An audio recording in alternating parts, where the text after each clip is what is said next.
Hey guys, ever woken up to the ghost like hum of an ancient forest whispering a lullaby that feels both comforting and mildly terrifying, like your phone's low battery alarm on steroids?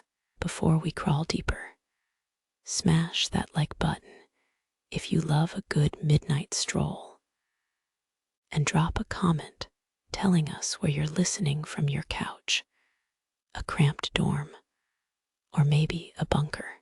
Now dim the lights, grab a blanket, and picture yourself stepping onto a carpet of damp moss that smells like fresh rain mixed with old pine sap, while the canopy above flickers with fireflies that could pass for faulty lead strip lights on a budget rave.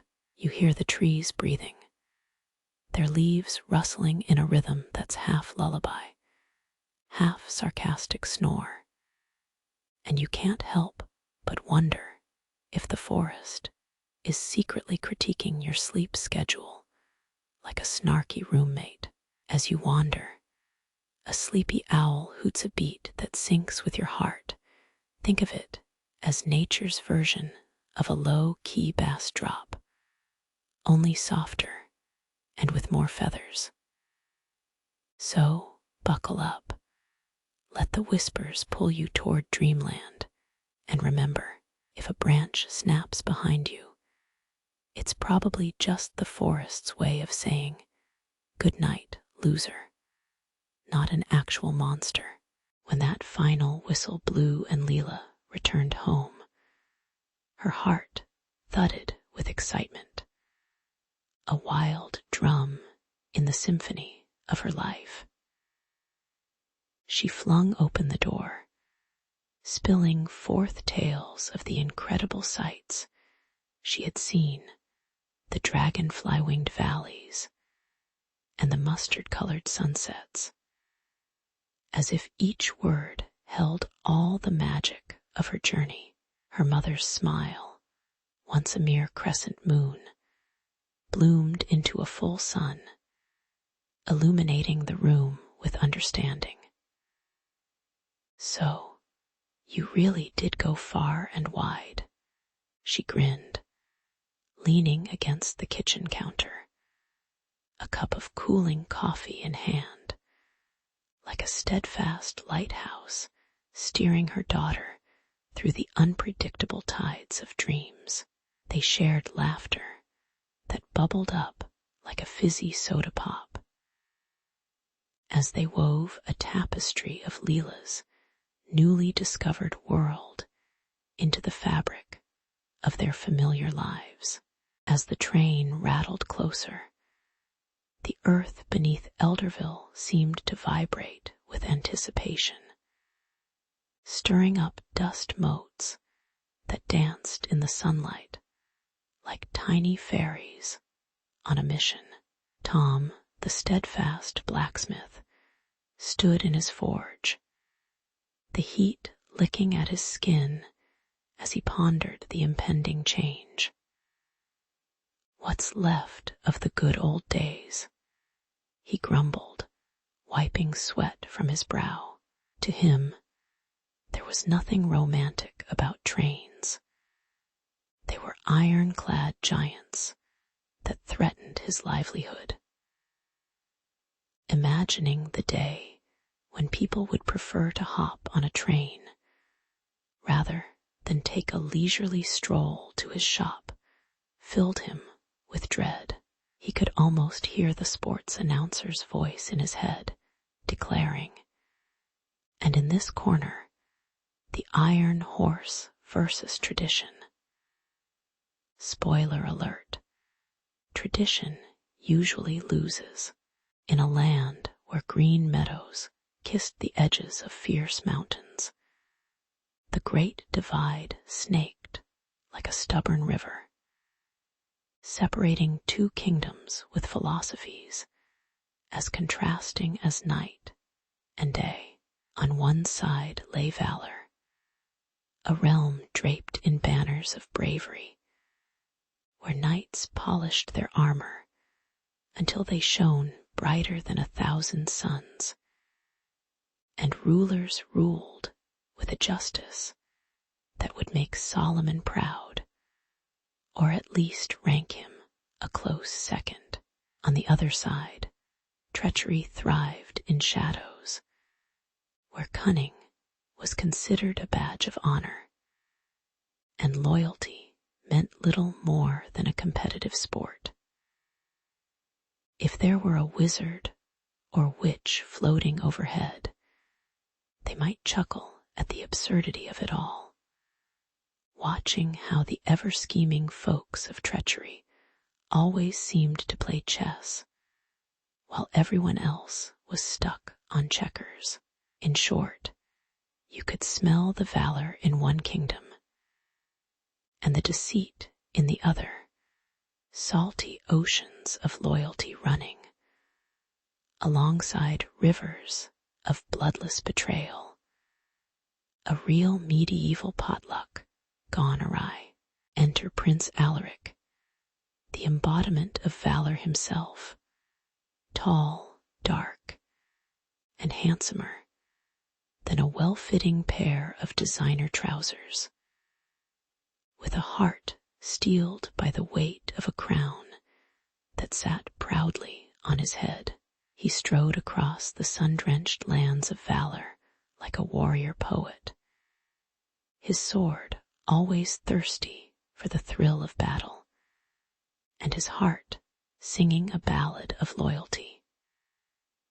Every villager welcomed him with cheerful shouts, offering up fresh-baked bread infused with garlic, a smell so divine it could lead an army to victory, or at least fuel a raucous feast afterwards. Alaric often pondered his kingdom's fate, dreaming of peace more than glory, and that was when his mind turned toward the looming border, thick with tension like a summer storm. Little did he know, Lady Seraphine was not far away, an equally captivating figure ready to twist fate into knots with her sharp wit and icy blue gaze. In the kingdom of treachery, howling winds whistled through narrow streets, carrying whispers of plots and schemes like pigeons distributing breadcrumbs of intrigue. Lady Seraphine moved gracefully through this world of chicanery, her mane of dark hair cascading behind her like a shadow seeking mischief.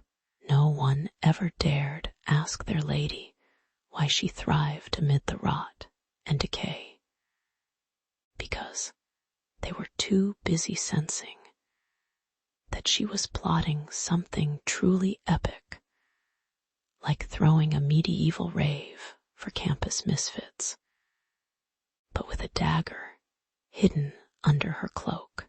Cunning as a fox wearing a top hat, she could outsmart a snake at a game of charades, and every venture of hers walked the fine line between grace and guile. Her heart, however, ached beneath the masks she wore, trapped in her family's treacherous legacy like a hamster on a wheel that just wouldn't stop spinning. As political tensions swelled like an overripe pumpkin on the cusp of bursting, the tension around the shared border escalated to the point where even the birds stopped chirping. Alaric and Seraphine's paths would soon converge, an ironic twist of fate destined to be written in the annals of history, like Shakespeare's characters that couldn't decide whether to kiss or kill. When the ancient prophecy, foretold by a cryptic oracle known for their awful puns, resurfaced, two young nobles found their destinies entangled like vines, creeping over a forgotten wall. It spoke of unity, shared fates, and the power of two individuals to reshape their divided world. However, that warm, fuzzy feeling of unity was quickly overshadowed by heartbreak, betrayal, and the juicy gossip sure to arise when royalty meddles with treachery.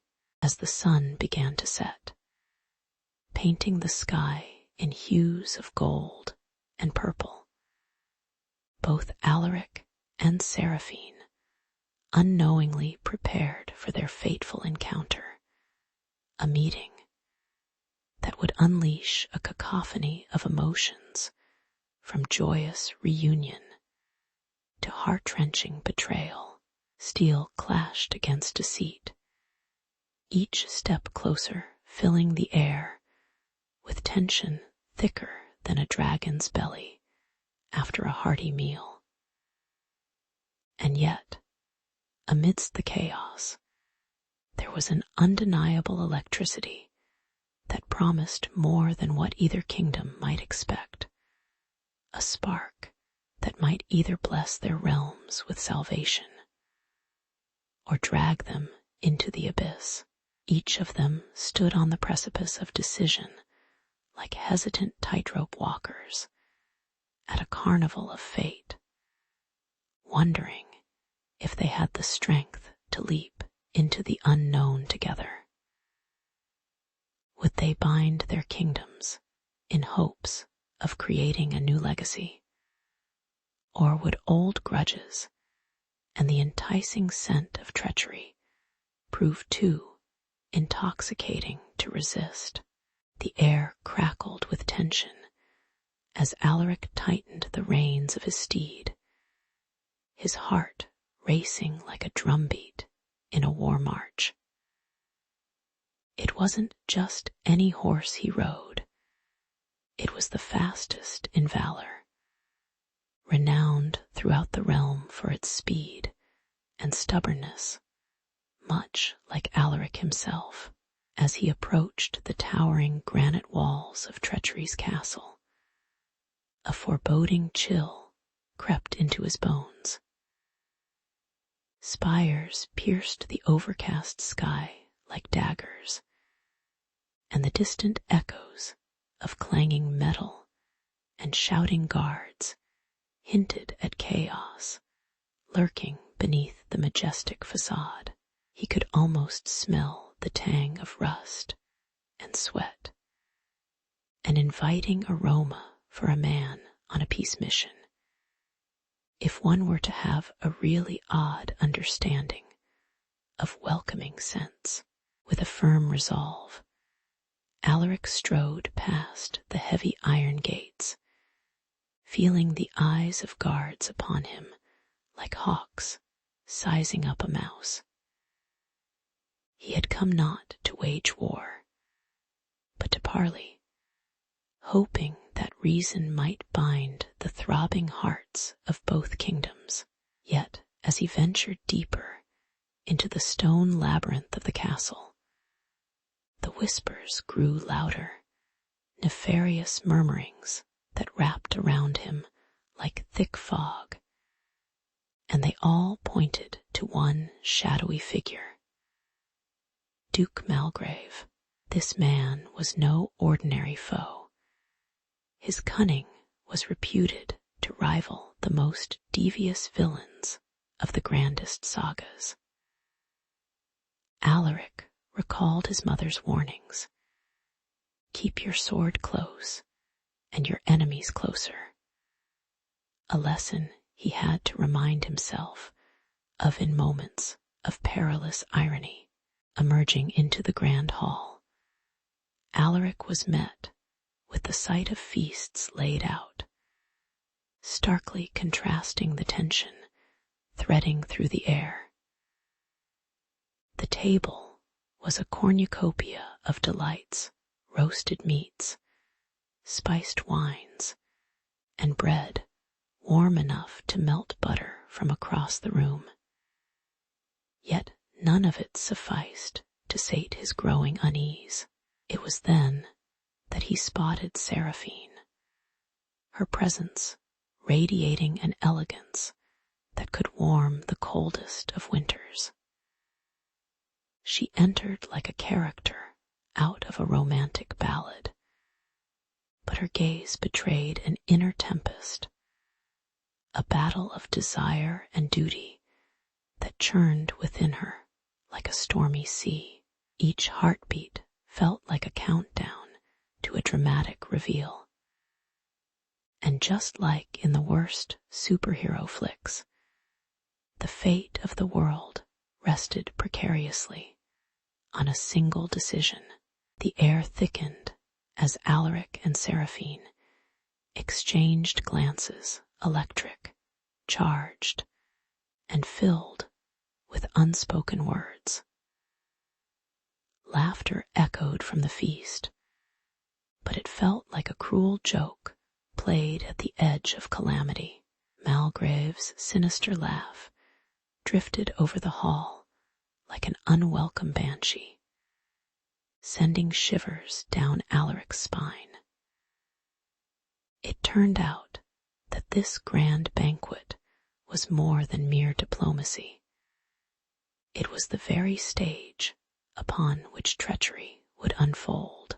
The revelation hit him like a cold slap.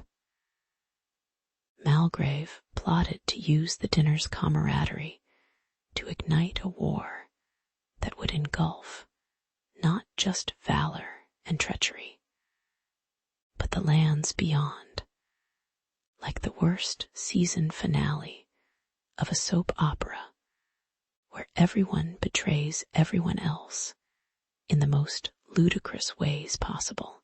Seraphine's conflict was palpable, akin to watching a beloved superhero decide between saving humanity or pursuing personal happiness. Torn between her duty to treachery and her undeniable feelings for Alaric, she stood at a precipice. The clock was ticking, and every second felt like a drum roll heralding disaster. Could she risk it all by betraying her kingdom's dark design? In that fateful moment, the very air crackled with destiny, and the stakes couldn't be higher. Two kingdoms dangled like marionettes on strings pulled by a heart's whim, and the question loomed large. What would she choose when the whispers of conflict became a full-throated roar? In the dimly lit room at the edge of the Whispering Woods, the air buzzed with an almost electric tension. Alaric sat on a creaky wooden chair, wrestling with his own thoughts like a dog chewing on a bone. Half of his mind focused on Seraphine's piercing gaze that seemed to dissect him to his very core. Secrets hung between them like cobwebs catching the morning light, so fragile yet so binding. Meanwhile, shadows danced along the walls, whispering tales of treachery that had been brewing for far too long. Outside, the night croaked with the sound of distant frogs, as if warning the pair of the storm that was soon to engulf them both, while the scent of damp earth crept in through the cracked window, heavy with foreboding hints of what was to come. As the appointed hour drew near, both kingdoms braced themselves for the clandestine meeting that could change the course of their future. Unbeknownst to Alaric and Seraphine, Malgrave, sly as a fox and treacherous as a serpent, was plotting his underhanded schemes. His laughter echoed in the night as he stood cloaked in darkness. A puppet master readying the strings he intended to pull. Clattering armor and hushed whispers echoed through the trees as the two would-be allies approached, their hearts pounding louder than a blacksmith's hammer on a summer's day.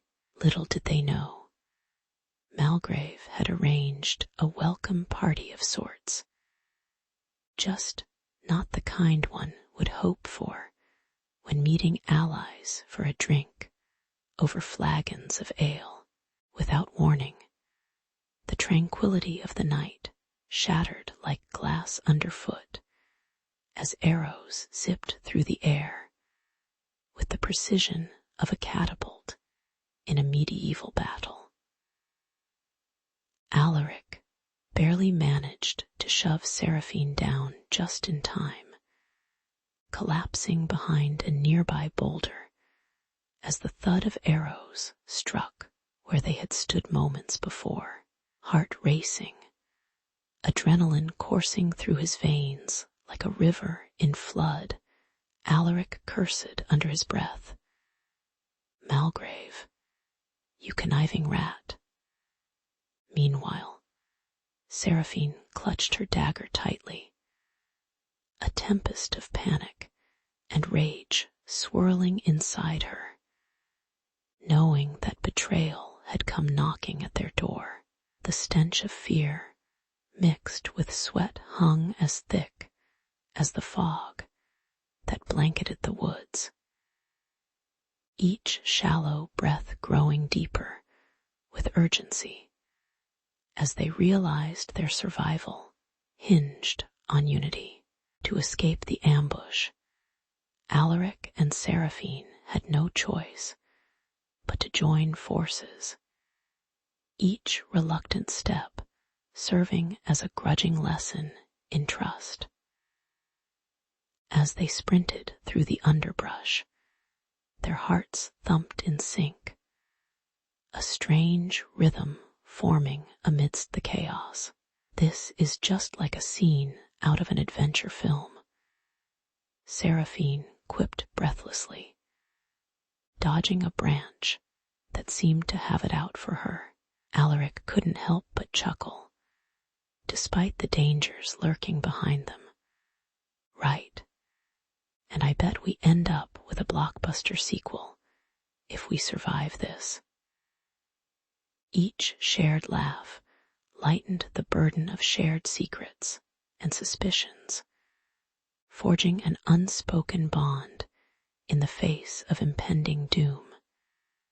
As the threatening war clouds gathered ominously in the distance, but just as they believed they had found their footing in this dance of survival, looming shadows once again threatened to engulf them in darkness.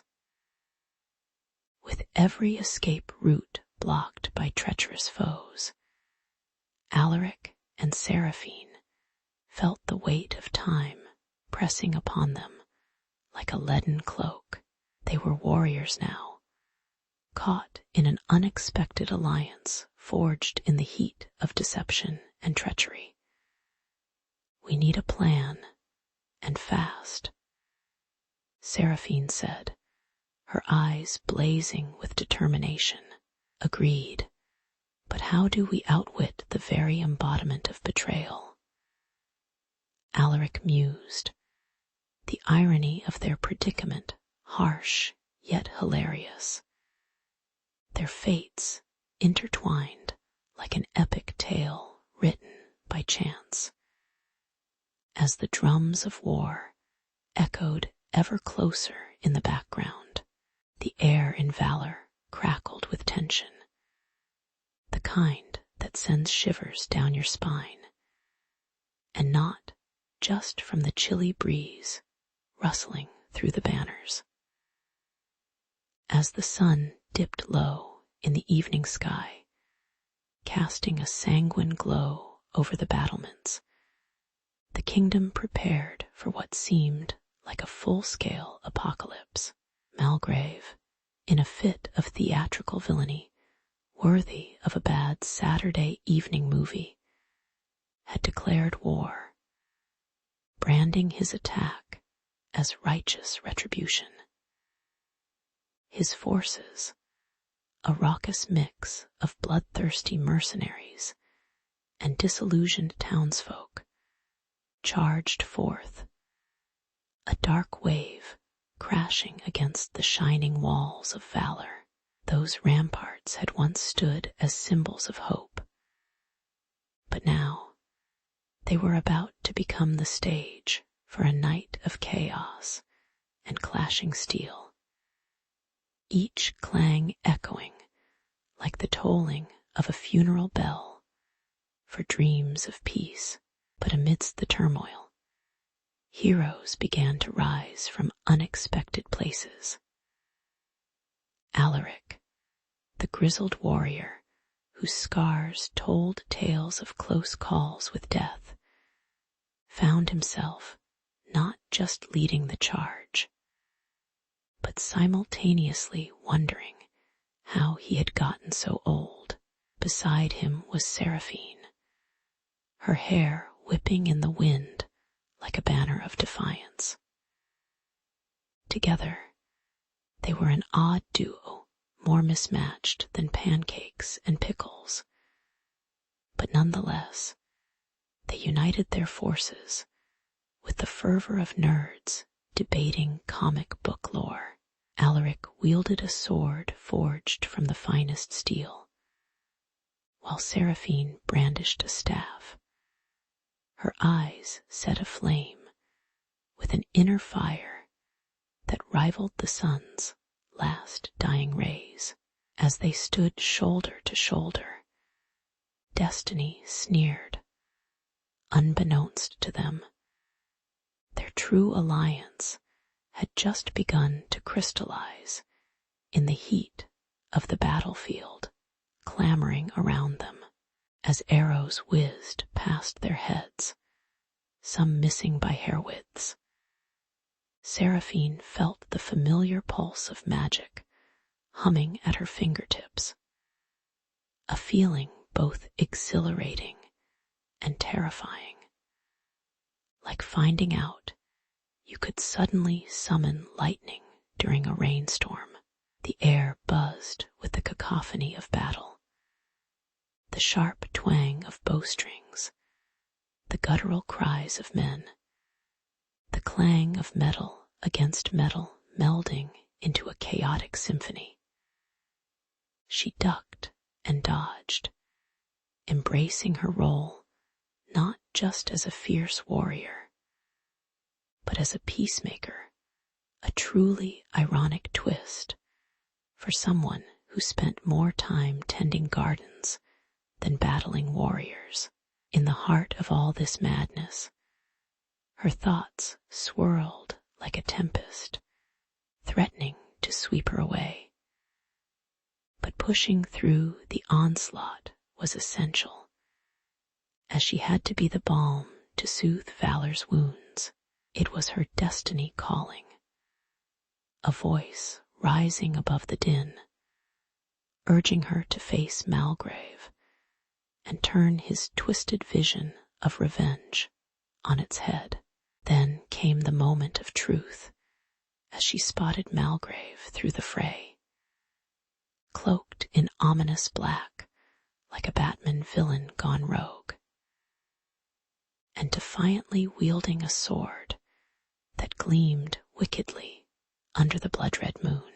Seraphine pushed forward, her heart pounding like a drum echoing through a still forest, ready to confront him in a duel that could decide the fate of the two kingdoms. The irony of it all, the man seeking vengeance against Valor was about to face the very essence of Valor itself, embodied in a woman wielding both sword and light magic. She could feel the energy crackling in the air around her, the tension so thick it could probably be sliced with a knife. But there was a calm certainty within her, a sense that, despite the chaos, she was exactly where she was meant to be, ready to forge a new legacy out of the ashes of treachery. As steel clanged against steel, the duel began, a dance of life and death in front of their shattered kingdom. Malgrave's eyes gleamed with madness, but Seraphine remained resolute, each swing of her staff resonating with the echoes of ancient wisdom, her energy glowing brighter as she repelled each brutal assault. With each clash, every twist and turn, she felt the support of valor's defenders behind her, their courage igniting a fire raging within her.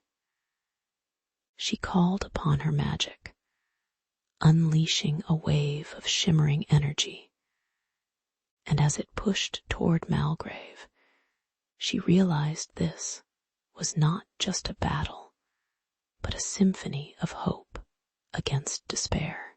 In that moment, she wasn't merely fighting for survival, but sculpting a future for both kingdoms, bringing forth the ultimate irony, that from the depths of treachery and chaos, a new possibility of peace might be born. As the last echoes of clashing swords faded away, valor's banner fluttered proudly against the crimson sky, the very air still thick with the acrid stench of smoke and the metallic tang of blood.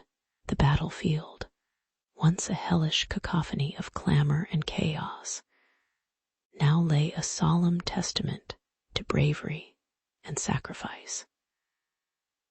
Amid the remnants of shattered shields and discarded weapons, Alaric stood tall, his chestnut hair tousled and sweat-slicked, a mix of triumph and grief etched across his battle-worn face, like an old rock band that had just hit their final note with a lingering guitar strum. Silence wrapped around the land, echoing the price they all paid for freedom. The time for mourning was upon them. Yet beneath the sorrow simmered a fierce spirit, one that would reignite the flame of hope in their hearts anew. It was then, amidst the whispered prayers of the fallen and the muted cheers of the victorious, that Alaric turned to Seraphine, his heart swelling with a sense of purpose. They had endured trials that could forge a mountain or break a man. Yet here they stood, side by side, more united than ever. Alaric took Seraphine's hand, their fingers entwined like vines, reclaiming a forgotten castle, and proposed a treaty that would not just stitch their wounded kingdoms together, but create a tapestry vibrant with the threads of cooperation. You know, I heard that treaties are like relationships. If you don't water them, they'll wither away, he quipped softly, trying to chase away the solemnity of the moment. Seraphine chuckled, her laughter mingling with the crisp breeze, as they both recognized the gravity of their bond in turning the page of their shared history. The proposal rippled through the crowd like a wave crashing against a shore. Waves of disbelief and skepticism mingling with the cautiously optimistic cries of the people. Eyes darted back and forth as if the very air crackled with skepticism. Pockets of murmurs filled the space, whispering tales of betrayal and trust lost. Yet, against the odds of bitterness aching for their attention, Alaric and Seraphine stood resolute, weaving stories of a united future that glimmered brighter than the best fireworks display. Imagine a world without treachery. Alaric bellowed, his voice rising above the clamor, where we share bread rather than sharpen swords. The crowd began to stir, the fire of possibility igniting whispers into cheers, coaxing their hearts out of the shadows where despair once lurked. As the sun dipped below the horizon, casting the kingdom in hues of orange and lavender, Alaric and Seraphine laid the groundwork for something many thought impossible, a new era of unity. They crafted laws, shared crops, and despite their hoverboards, a relic of a forgotten age, established joint festivals that merged both cultures into one delightfully chaotic whirl of color and laughter. Imagine a harvest festival where the choicest wines flowed like rivers, and the scent of baked goods wafted through the air, inviting everyone to partake, regardless of their past allegiances. It felt like a sudden fan-favorite sitcom renewed for another season, with all of its adored characters learning to embrace their quirks and foibles. Gone were the days of bitter factions, replaced instead with challenges met with laughter and a bright promise of tomorrow. And thus, as the world turned on its axis, with a cosmic wink of irony, this once splintered land began to find harmony in its diversity, a democracy of ferocious warriors and fearless diplomats. The past was not forgotten. Mind you, stories were told around roaring fires, reminding the young of their ancestors' sacrifices, but emphasizing hope over vengeance. Alaric, now known as the binder of bonds, and Seraphine, the weaver of prosperity, stood as the guiding lights in this newly forged alliance, reminding everyone that unity wasn't merely a distinct tune played by a single instrument, but a grand symphony where every note, no matter how off-key, could contribute to a magnificent crescendo. And under the watchful gaze of stars that shimmered like broken promises turned into dreams, they danced upon the ashes of old grievances, celebrating the dawn of something extraordinary. The promise of a bright tomorrow shimmered in their eyes, and every heart beat to the rhythm of unity, passionate as a pop anthem that refuses to die.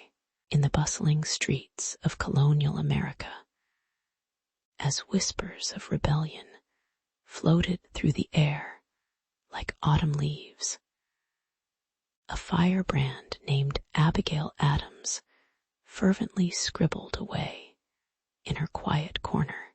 Her quill danced with urgency, the ink pooling like molten resolve on the parchment.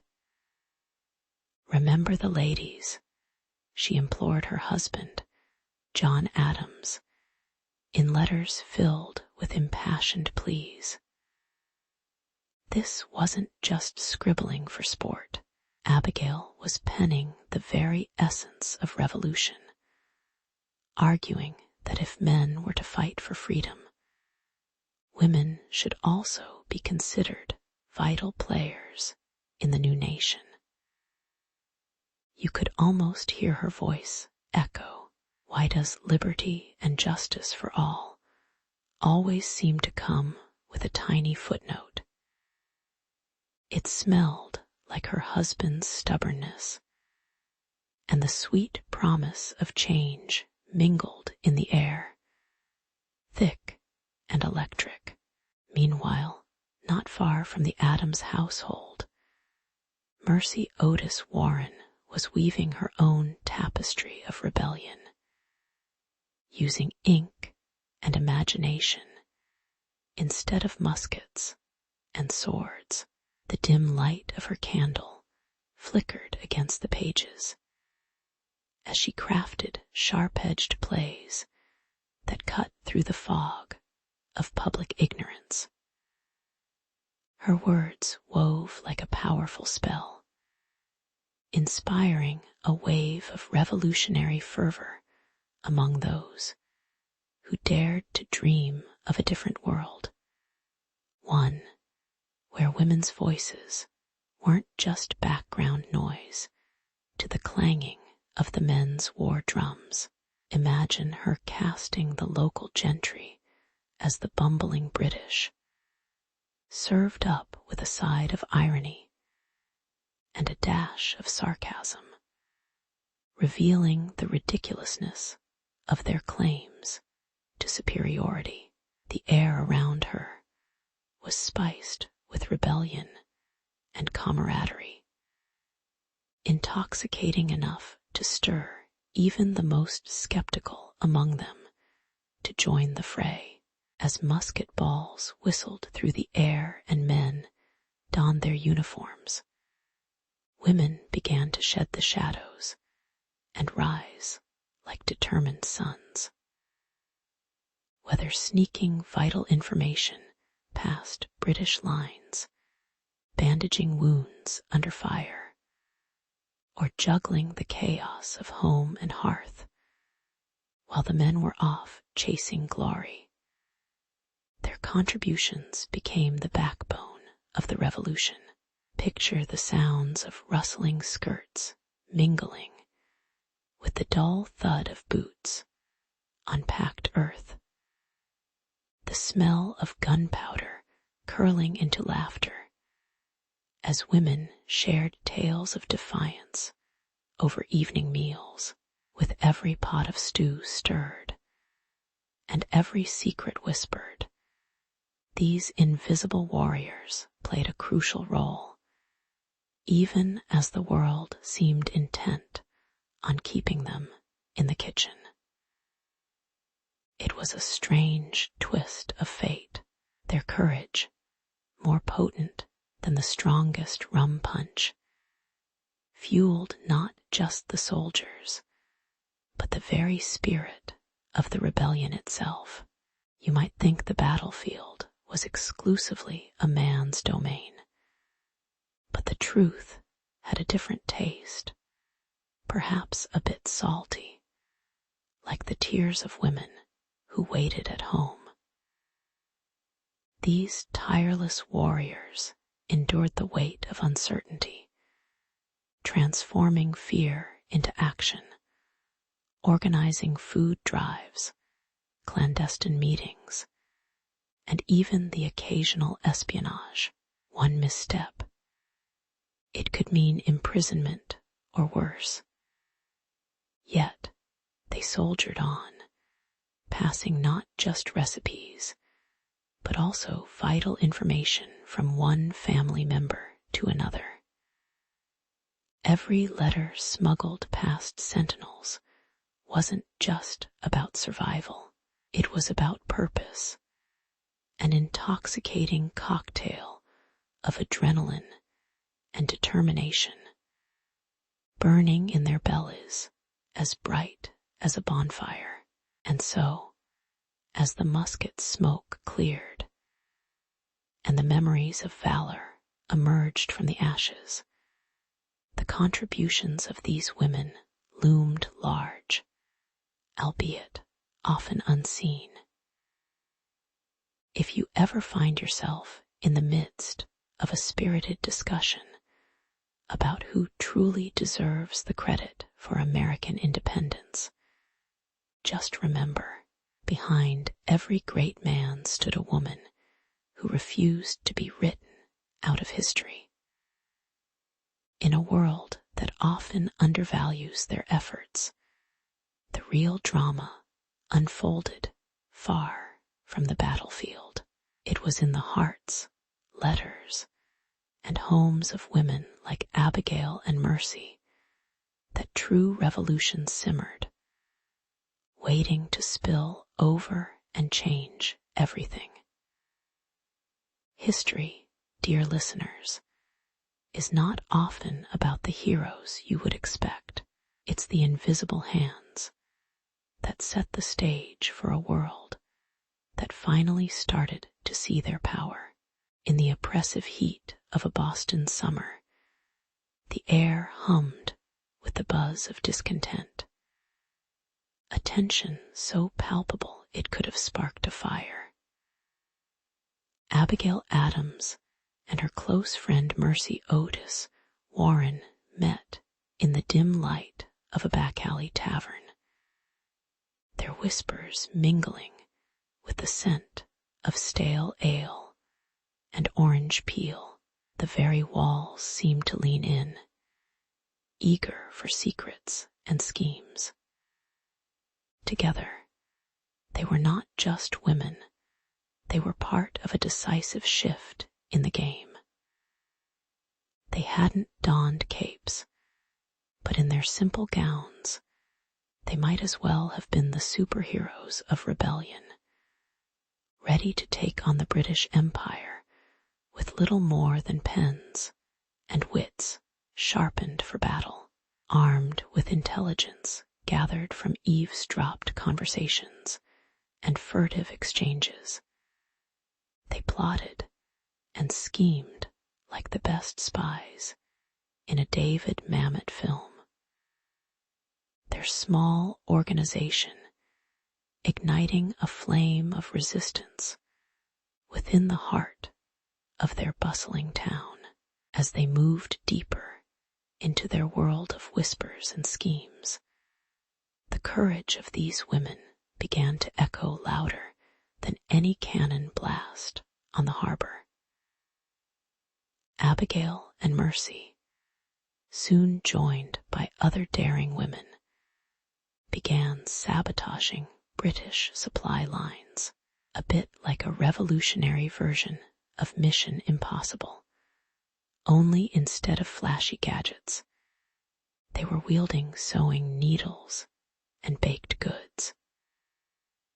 The sound of clattering pans in kitchens concealed messages about troop movements, while the tantalizing smell of baking, bread, often camouflaged plots, bubbling over like a pot left too long on the stove.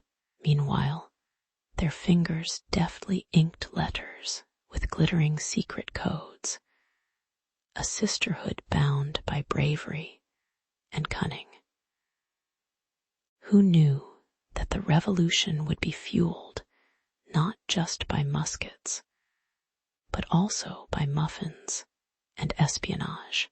Yet the stage of revolution wasn't solely set by white women like Abigail and Mercy.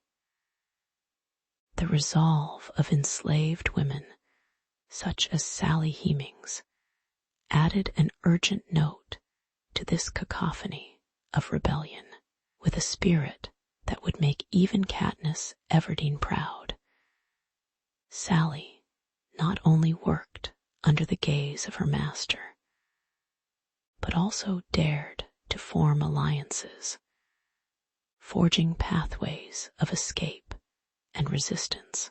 Meanwhile, Phyllis Wheatley, a free woman of color and a poet extraordinary, fought her own battle, penning words that sang of freedom like a pop song stuck in your head.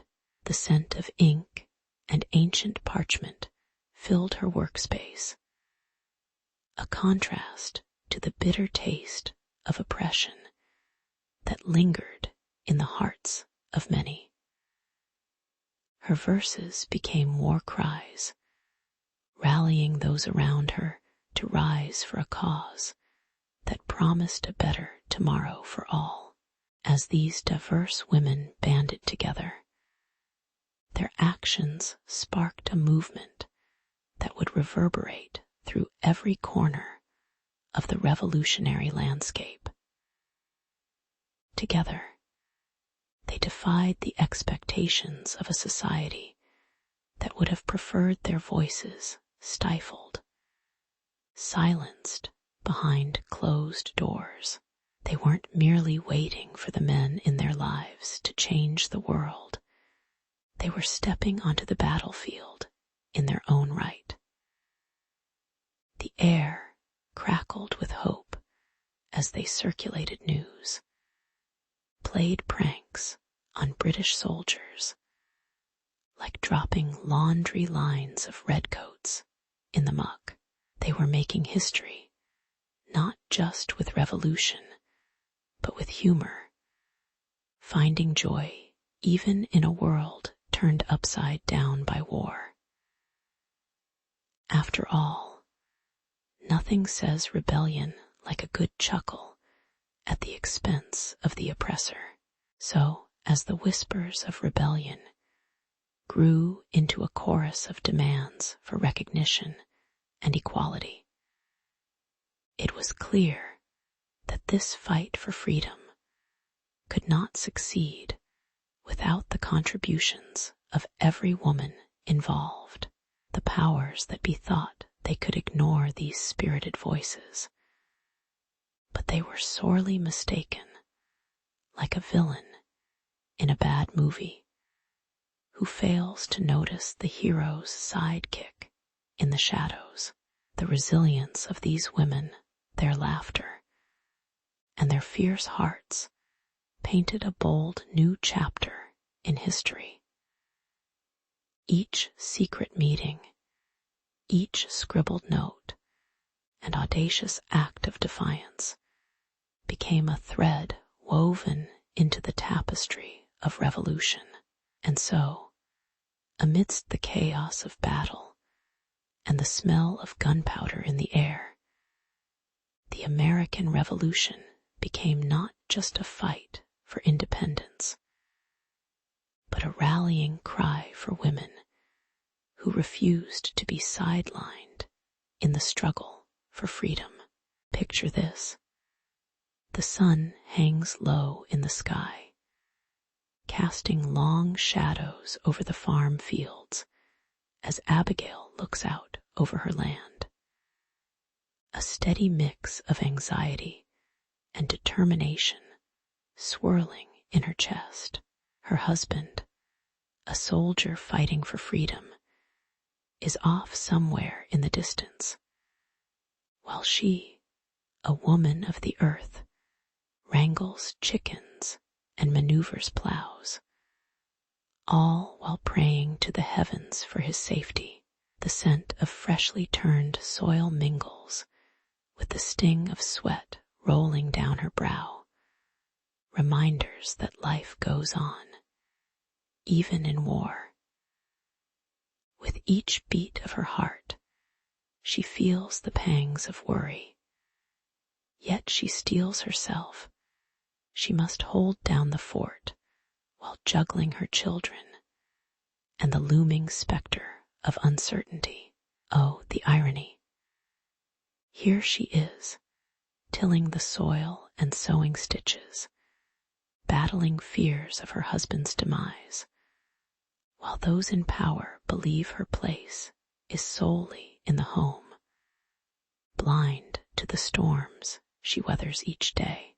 Then there's Mercy, wielding her pen like a sword.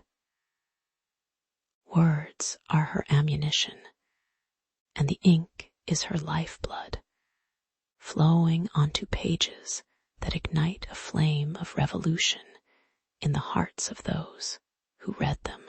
As her writings circulate, she feels the giddy thrill of sparking conversation. Yet it's laced with a creeping dread, for loyalists lurk in the shadows, ready to punish any flicker of dissent. Imagine her pacing her small study, the scent of ink and paper suffusing the air, tensions coiling tight as she contemplates the implications of each powerful phrase. It's a risky game she plays, like trying to balance on a tightrope strung between two warring factions. But oh, how exhilarating it is to be seen as more than just a footnote in history. In towns across the colonies, women unite in unexpected ways, gathering supplies like modern-day superheroes in aprons.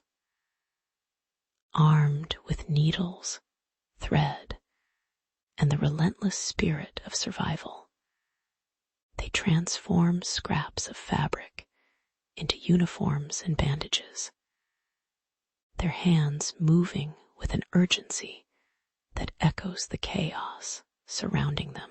The smell of smoke from cooking fires envelopes the air, mingling with the earthy aroma of herbs crushed between fingers as herbalists and wise women concoct remedies to heal the wounded. These aren't just homemakers. They are warriors in their own right, rallying troops with hot meals and strong medicines. You'd walk into one of their kitchens and find a theatrical mix of clattering pots and emotional intensity, like a scene straight out of a cooking competition show, only with higher stakes. And the judges are draped in uniforms rather than chef's coats. As battles rage and the cries of men clash in the distance, the women find camaraderie even in their fears. They exchange glances over hastily brewed tea, comforting each other as they navigate their dual roles as nurturers and protectors. The sound of children's laughter mingles with the ominous thud of cannon fire, a stark reminder that joy and sorrow are two sides of the same coin in their lives. They huddle together, stitching and sharing stories, daring to defy the domestic confines that society has tried to impose upon them. Each shared laugh and whispered worry binds them tighter, strengthening their rebellion against the idea that their worth is measured by silence in the face of adversity. With each passing day, the line between domesticity and defiance grows increasingly blurred. As these women realize their power is uncontainable, a tempest waiting to be unleashed, they embody resilience, managing to flip the narrative from that of mere supporters to indispensable participants in the fight for independence. The sweet smell of blood, sweat, and revolutionary spirit fills the air, a testament to their sacrifices as they bravely navigate this new reality. It's a chaotic dance, filled with uncertainty and grit. But in the backdrop of a nation on fire, these women, Abigail, Mercy, and their sisters, stand tall, not just with their families, but for the legacy of freedom they are fiercely cultivating. The world will remember this era of upheaval, and it will remember their names, etched alongside the men who fought for liberty, but with a fierceness that can't be ignored. The air crackled with excitement during the siege of Yorktown, a palpable tension mixed with the smoky scent of cannon fire and sweat. Here, victory danced tantalizingly close, and amidst the chaos, Abigail Adams wielded her pen like a weapon, writing fervently to her husband, John. She implored him to remember the women in the new nation, urging him to embrace the idea that freedom wasn't just a privilege for men.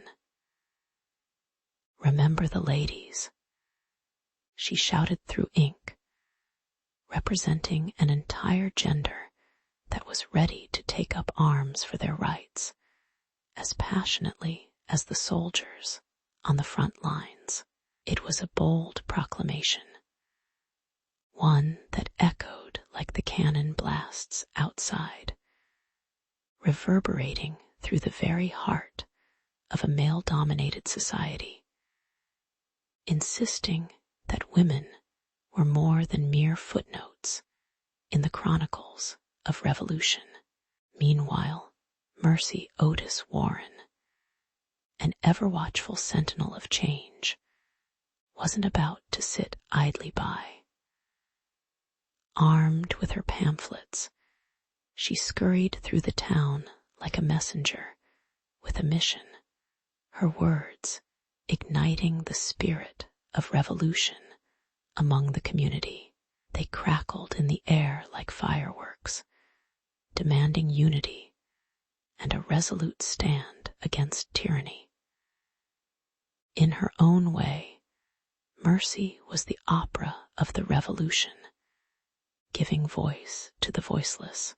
Her call for activism was like a drumbeat, urging neighbors to gather, to band together, as they rallied for the rights of not just men, but of every living soul yearning for justice.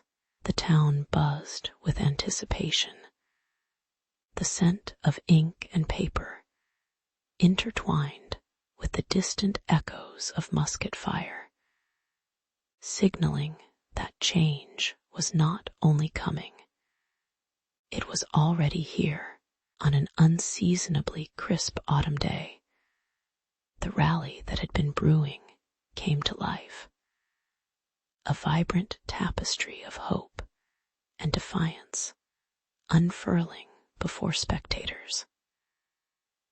Women from all walks of life joined hands like a grand symphony, their voices blending into a cacophony of dreams and determination.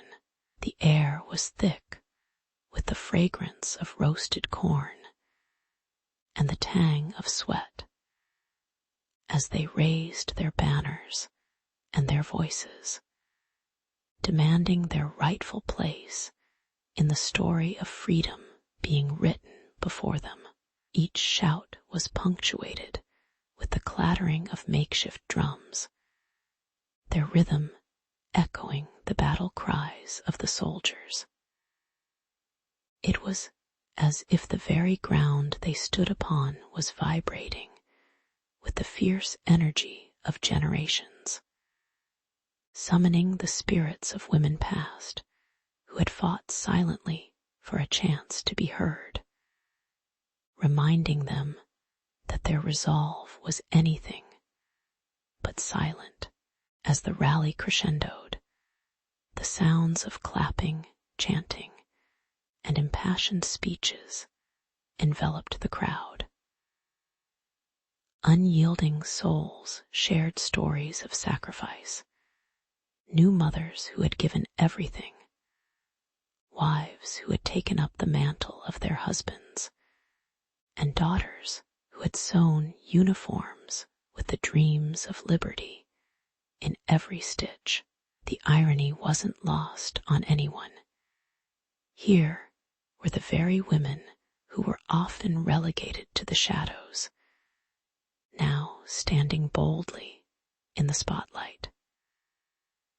One could almost hear a collective gasp from the patriots huddled in the distance, who knew that the nation's freedom would ignite such fiery resolve among its women.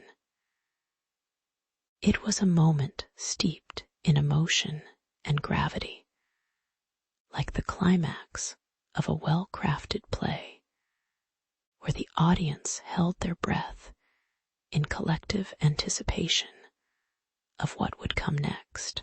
Yet beyond the rallying cries and spirited speeches, there was a truth simmering just beneath the surface. Women were not fickle or fragile, nor were they merely seeking sympathy. The sacrifices they made were as gritty as the dirt lines on their clothes after days of toil, and their courage was as fierce as a lioness defending her cubs. With each stride taken forward, each letter sent, and each gathering organized, these women reshaped the very narrative of the American Revolution. They stood there, defying the social norms of their time, shouting that they too deserved a seat at the table where the future of the nation was being carved. And while history may have overlooked them for too long, the roar of their collective voice during the siege of Yorktown became an anthem, a fierce reminder that the fight for freedom was indeed a shared endeavor, one that would ripple through the ages as the smoke of battle dissipated, and the sweet taste of freedom swirled through the air like the scent of fresh bread.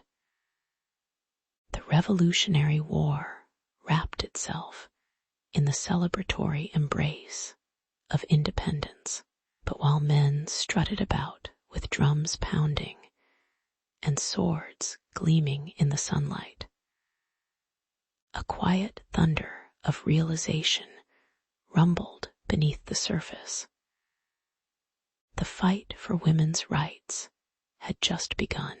Oh, dear Abigail Adams, with a quill in hand and fire in her belly, penned letters that echoed like distant cannon fire in the halls of power. Remember the ladies, she urged her husband John, a call for equality that would resonate for generations. Little did she know, her words would slowly carve a path that women the world over would march down, armed with pens instead of swords. Meanwhile, in a world where men don the titles of heroes, Mercy Otis Warren was stirring the pot of revolution with her sharp wit and even sharper pen. Her writings, filled with sass and undeniable truths, ignited passion among those who dared to dream of a world where women were celebrated as citizens, not shadows. Imagine her, scribbling furiously as tea brewed on the stove, perhaps referencing her contemporary theater, shouting, "To be a proper lady, one must first own her voice." As she flicked her ink-dipped quill with the finesse of a modern-day Beyoncé mic drop, Mercy made it clear that women, too, had a role to play in shaping the future. She knew that change wouldn't come from silence, and she wasn't about to rest until every woman had her chance to sing her own anthem of rights. The women of the revolution often stood in the backdrop, weary but fierce, hands calloused from labor and hearts beating with unrecognized bravery. As camp followers, farmers, and spies, they played crucial roles like secret agents in skirts, while everyone else appeared oblivious to their involvement. Imagine the earthy scent of sweat mixing with gunpowder as they toiled for a cause that seemed, at least in public discourse, to belong solely to men. They sharpened their resolve in the face of dismissal, reminding themselves that the crafting of liberty for all was a task best suited for everyone, not just half the population, though history would soon overlook their sacrifices.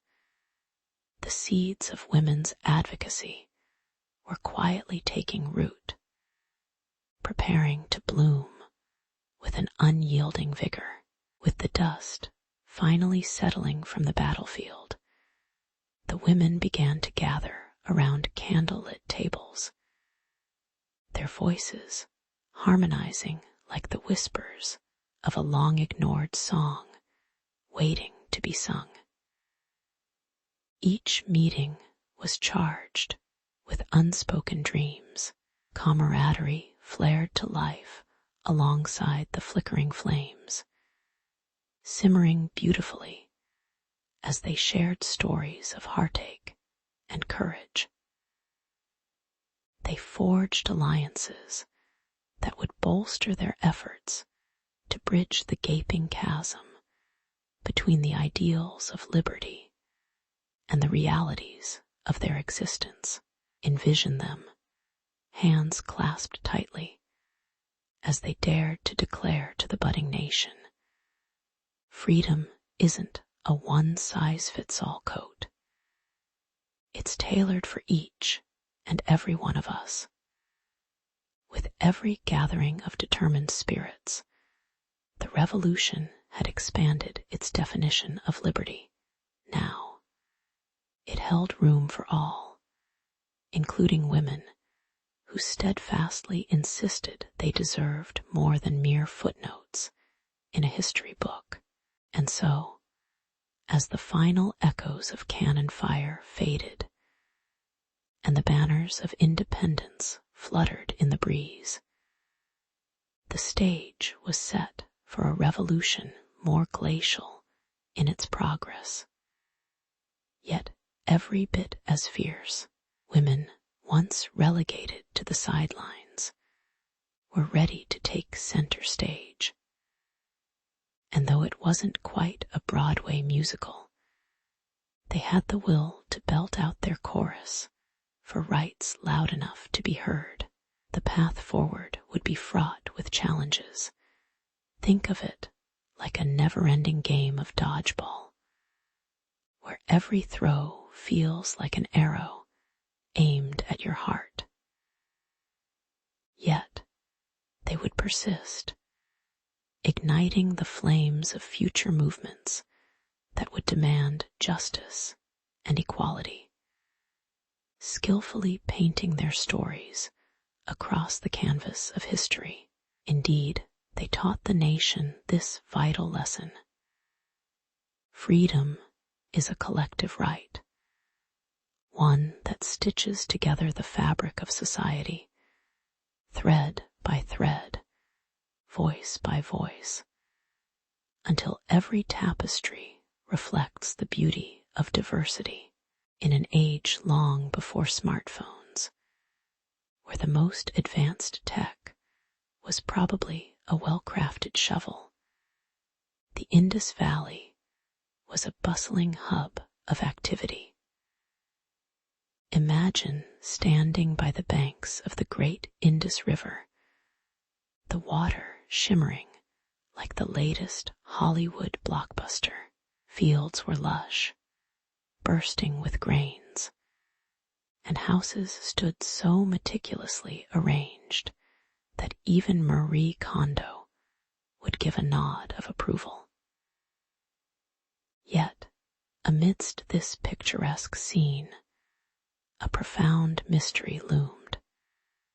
A civilization that seemed to wake only to sleep back into the shadows of history.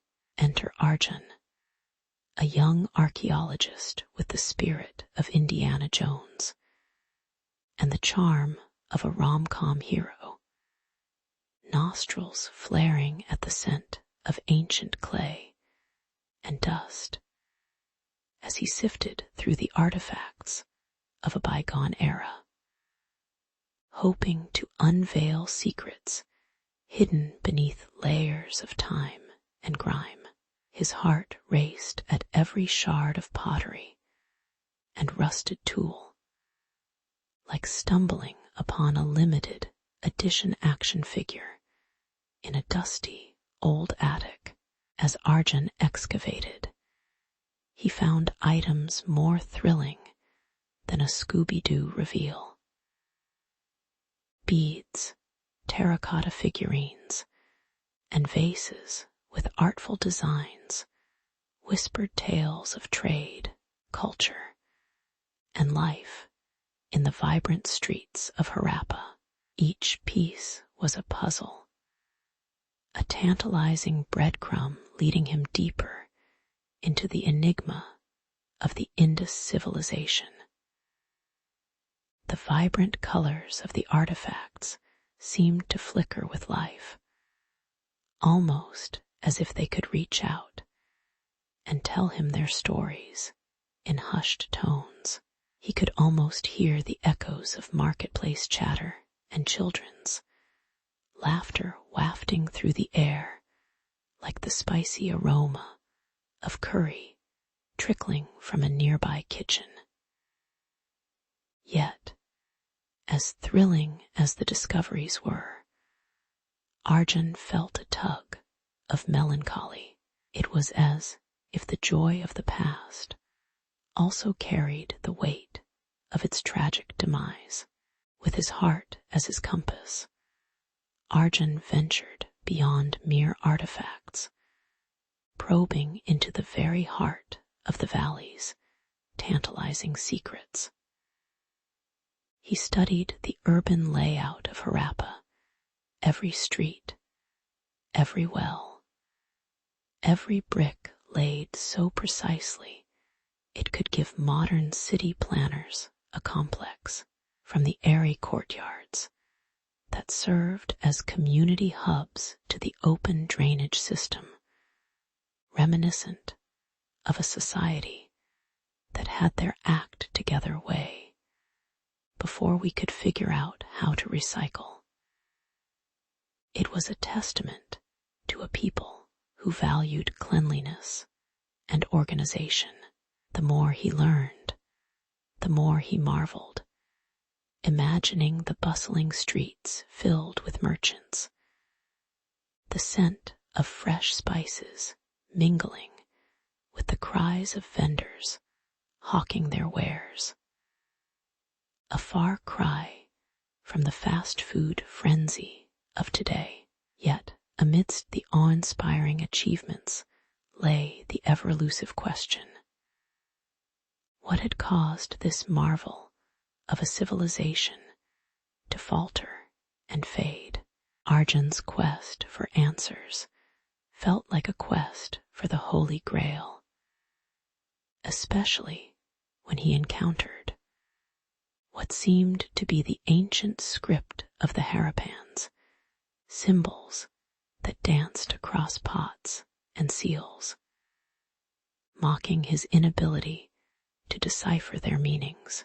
With the tenacity of a cat on a laser dot, he scoured libraries and text, enlisting the help of linguists who squinted at the scripts like they were trying to solve a Rubik's Cube without the colors. His evenings became a blend of excitement and frustration, a maddening puzzle that haunted his dreams, while the script hummed its own secret lullabies. Were these marks mere rudimentary labels, or were they harbingers of grand stories that could unlock the mysteries of lives once lived? Time was fleeting, yet the thrill of discovery propelled him forward, like caffeine in a sleep-deprived student cramming for finals. As Arjun delved deeper, the valley's secrets opened up like a pop-up book, colorful, rich, and filled with surprises. Yet, he also uncovered the darker sides of the Indus civilization, the hints of environmental shifts, possible invasions, and social upheaval that could have led to its downfall. The valley, once bright with flourishing life, seemed to whisper a warning to the future, that even the grandest civilizations may crumble under the weight of their own complexities. With every revelation, Arjun felt a connection to those ancient souls, as if he were walking alongside them, breathing in the dust of ages past, and tracing the paths of their dreams and despair. As the rhythmic flow of the Indus River echoed the pulse of his discoveries, he realized that although the civilization may have vanished, its echoes would sing on, waiting to be heard by wandering hearts like his. Arjun sat in his dimly lit study, stacks of ancient texts piled high around him like a fortress of forgotten knowledge. With each page he turned, the whispers of the wise elders of Harappa slithered through his mind like a ghostly breeze, warning him of the calamity that had struck their civilization. As he scribbled notes, the smell of musty paper mingled with the fragrant chai cooling beside him, a gentle reminder that time continued to flow. Even if history had stalled, was he really prepared to uncover the secrets buried for millennia? Or was he dabbling in Pandora's box without a care? The flickering candlelight danced on the walls, conjuring shadows that seemed to nod knowingly at the hidden truths around him, coaxing him deeper into the lore of the Indus Valley's enigmatic past. Excitement surged like caffeine through his veins as he unearthed evidence of intricate trade systems, recalling bustling marketplaces where merchants peddled everything from beads to freshly caught fish. Each artifact he examined spoke of a sophisticated society that thrived not on conquest, but on collaboration and innovation, a dramatic twist from the Hollywood script of history that always glorified wars and kingdoms. He marveled at the advanced drainage systems, the urban planning, the precision of their weights and measures. It was as if he had stumbled into an episode of Ancient Architects Sans, the annoying host. But just as he began envisioning himself as the Indiana Jones of the Indus Valley, the air around him shifted, thick with an unshakable unease, like something unseen was watching, plotting to distract him from his noble quest. Suddenly, the tranquility of his scholarly haven shattered when he discovered that the very research documents he cherished had vanished into thin air, leaving behind nothing but a chilling sense of dread. Each morning felt like the plot twist of a low-budget horror film, where the protagonist wakes up to find that the knickknacks they cherished have subtly switched places overnight. Only in Arjun's case, his cherished texts had simply evaporated. The tension escalated with each passing day, as the aroma of his favorite chai turned sour, mingling with a sense of impending doom. It wasn't long before he began to receive mysterious warnings. Black ink scrawled on rumpled paper and delivered without a trace, pleading him to abandon his exploration. They felt like script notes from a particularly antagonistic studio executive, cutting his fantasy short, yelling, "Cut." At the most exciting part, despite the mounting tension, Arjun refused to be intimidated.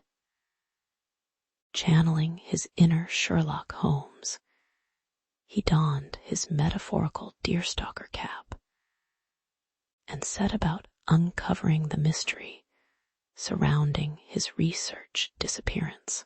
With a blend of incredulity and determination, he pieced together the hints and clues like a scavenger hunt, using his coffee-stained notebook as a makeshift detective's log.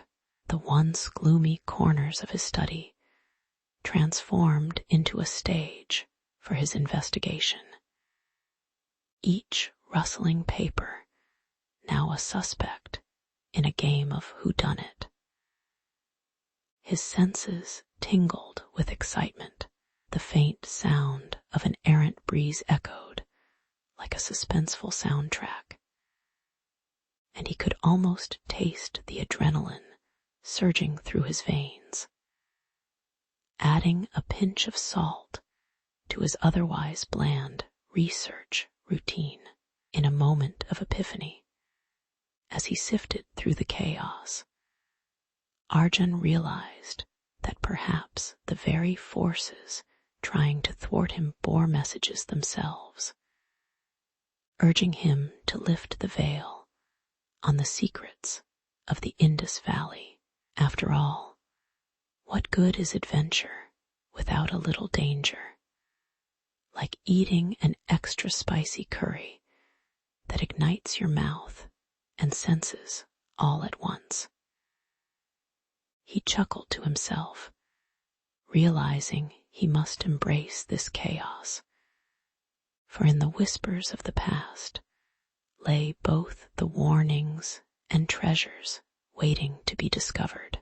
With renewed vigor, he vowed to push through the darkness surrounding his mission, fully prepared to challenge whatever oddities lurked within the lost pages of history. After all, he wasn't just a researcher. He was Arjun, the fearless uncoverer of civilization's past. And nothing, not even a few frantic warnings, could shake him from his quest. The sun hung low in the sky, its golden rays transforming the rugged landscape of the Indus Valley into a shimmering tapestry of mystery and intrigue. Arjun stood on the threshold of adventure, his heart racing as he recalled the last words of his mentor, Dr. Mehta. There are truths hidden in the soil, waiting to be unearthed. However, those very words now felt heavy with foreboding, like a stone dropped in the silence of an ancient tomb. Dr. Mehta had vanished without a trace, leaving behind only a whisper of what might have been a hidden truth that seemed to beckon Arjun closer, even as it loomed like a dark shadow overhead, threatening to engulf him whole. Who could have known that the valley held secrets mistier than a fog-covered movie plot twist at the end of a classic whodunit? As days turned into restless nights, Arjun found himself besieged by local superstitions more wily than a cat in a room full of rocking chairs.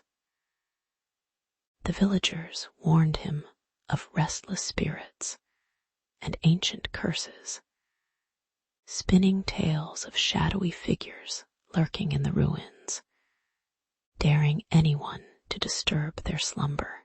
Arjun would have laughed it all off like an overblown horror flick, if not for the persistent chill that crept down his spine every time he ventured closer to the ancient citadels.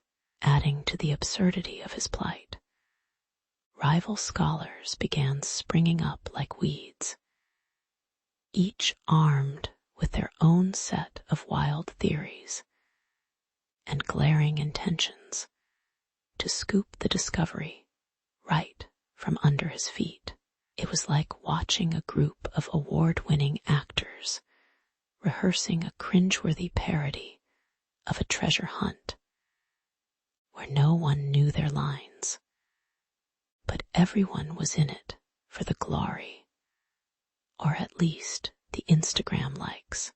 Just when Arjun thought his weary heart had endured enough, fate turned and gifted him an unexpected ally. Leela, a spirited descendant of the original Harapans, with fiery eyes that sparkled with ancient wisdom, she approached him like a bolt of lightning, a living torrent of stories and history, eager to share the oral legacies her family had cradled through generations. Her tales rang with the resonance of a storyteller at a bonfire, filled with the crackling of excitement, nostalgic memories, and the scent of exotic spices wafting through the air. Leela narrated sagas of a civilization loaded with advancements, like city planning, that even modern cities envy, only for it all to be swallowed by the sands of time and ultimately forgotten. With every word that fell from her lips, Arjun felt the tendrils of despair loosen their grip. Perhaps there was hope yet, in understanding the balance between past and present, with a dash of mischief and a dollop of daring optimism. Armed with Leela's lore and a thirst akin to that of a hero from an action-packed blockbuster, Arjun and his new companion set off to unravel the tapestry of their ancestors' lives. Each step created a symphony of crunching gravel beneath their boots, harmonizing with the distant cries of birds circling overhead. They traversed through crumbling ruins where the air tasted like dust, thickened with centuries of secrets buried beneath centuries-old bricks that cracked under the weight of history. Together, they found themselves facing both the challenges of treacherous terrain and the pragmatic issues of survival, like when Arjun mistook a patch of wild berries for a delicious snack, instead of an explosive mix of flavors that had him regretting life decisions an hour later.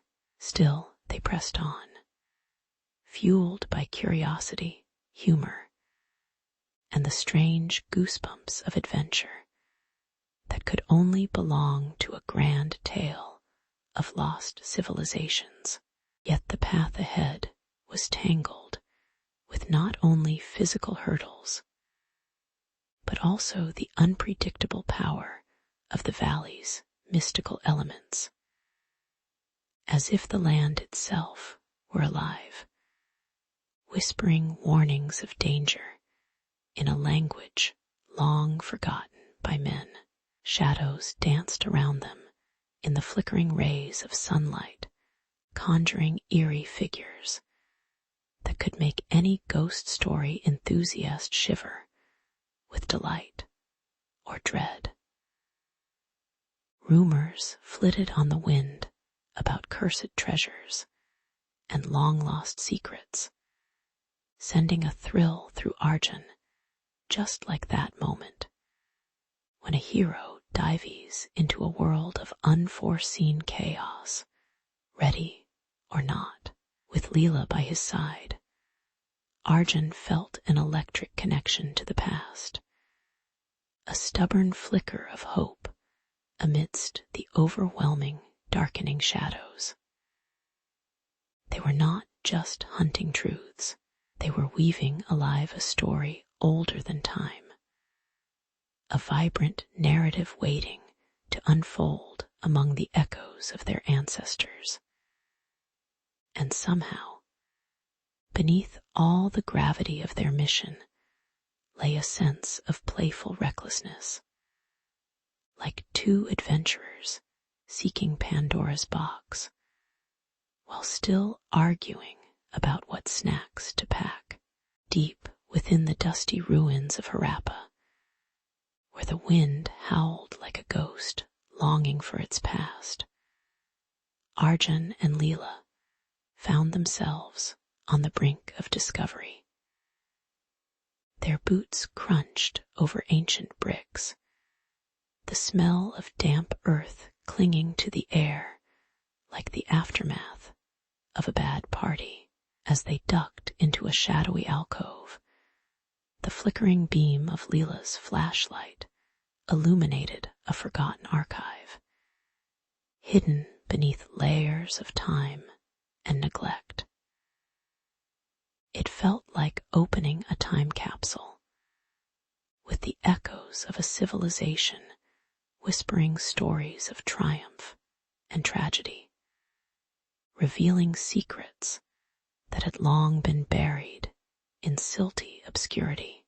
I feel like Indiana Jones, but with less danger and more dust, Arjun quipped, wiping his brow, not quite ready for the flood of revelations poised to wash over them.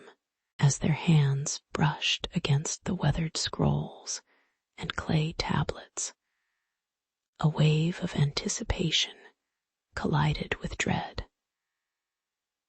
The inscriptions told tales of prosperity and harmony, but also of a cataclysm brewing beneath the surface, an unstoppable flood that had crept ever closer, as relentless as a villain in a blockbuster disaster movie.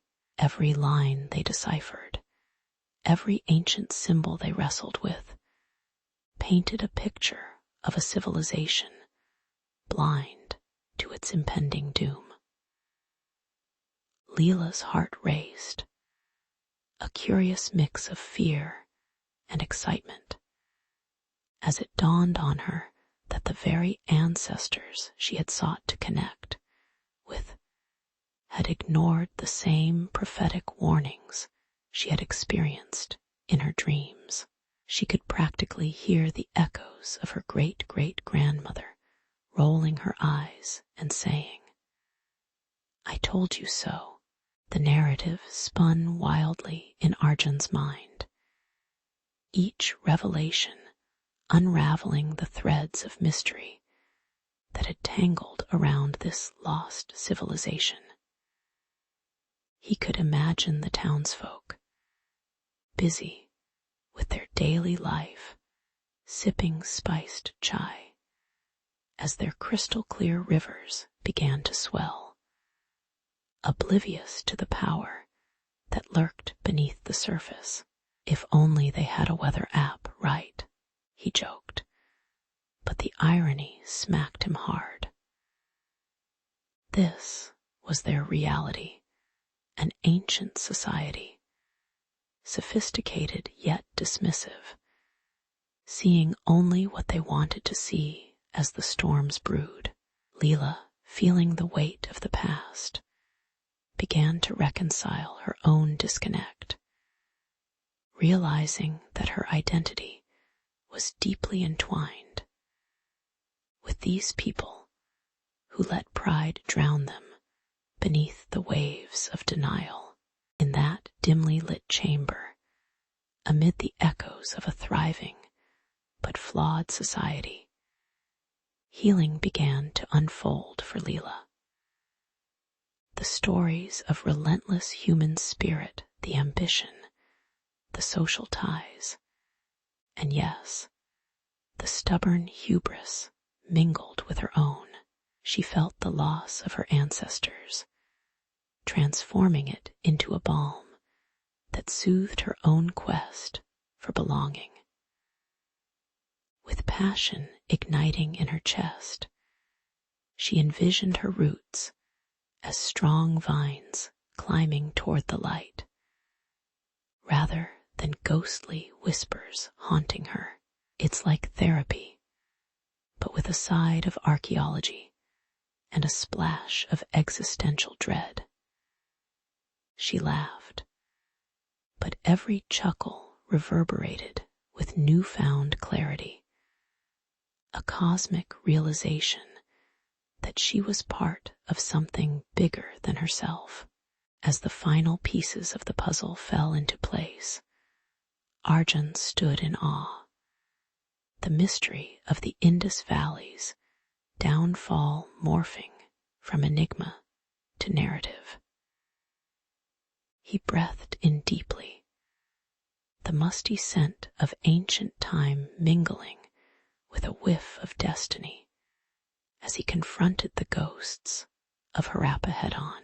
Here, in this cryptic vault, he had not just uncovered history, he had unlocked a treasure trove of lessons for the future. If only we could send them a postcard.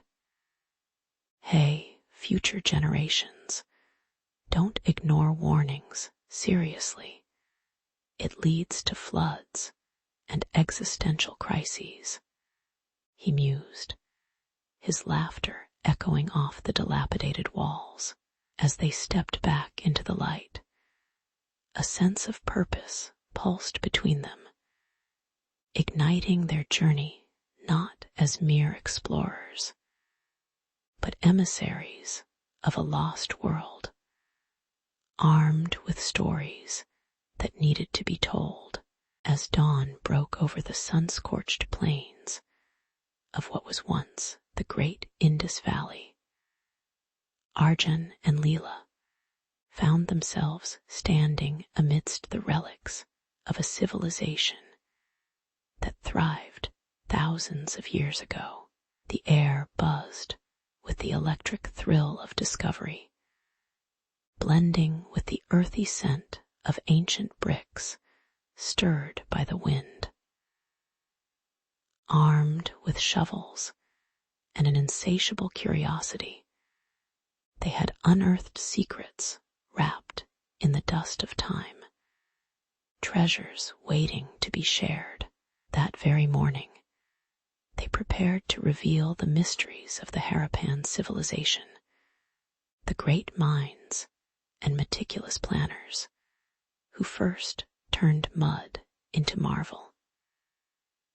Little did they know, their findings would ripple across history books like a stone thrown into a still pond, raising questions about how fleeting prosperity can be, and how to avoid becoming the next footnote in the long story of civilization's rise and fall.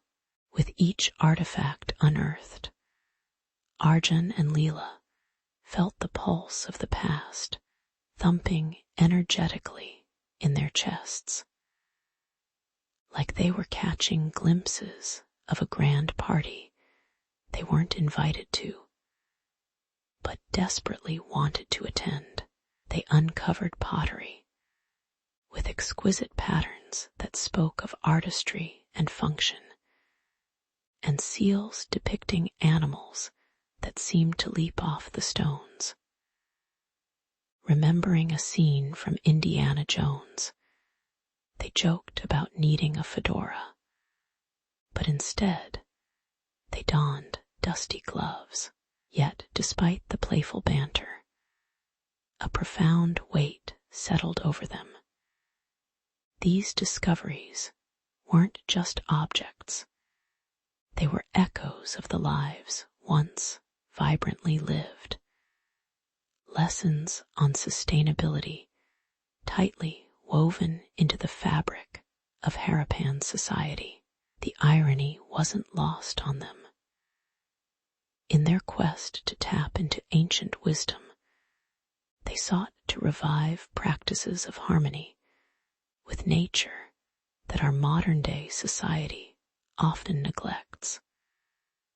Like a tech-obsessed teenager, ignoring their family's advice on a balanced diet, news of their findings spread like wildfire, gripping scholars and curious minds alike, eager to devour stories of this lost civilization. They held press conferences where Arjun compared the Harapan brick streets to the sidewalks of modern cities, marveling at how some things never change. You'd think after thousands of years, we'd learn how to build better roads, he quipped, eliciting laughter from their audience. However, as the crowd quieted, Leela passionately urged her listeners to grasp the bigger picture, emphasizing that the Harapans maintained a reverence for water management and community. Their civilization thrived not on excess, but on shared wisdom, an echo beckoning the modern world to consider its gluttonous habits in stark contrast with their commendable restraint. Days turned into weeks, and as they reminisced about their journey together, the friendships forged in the soil of ancient cities deepened into something more lasting than just professional camaraderie.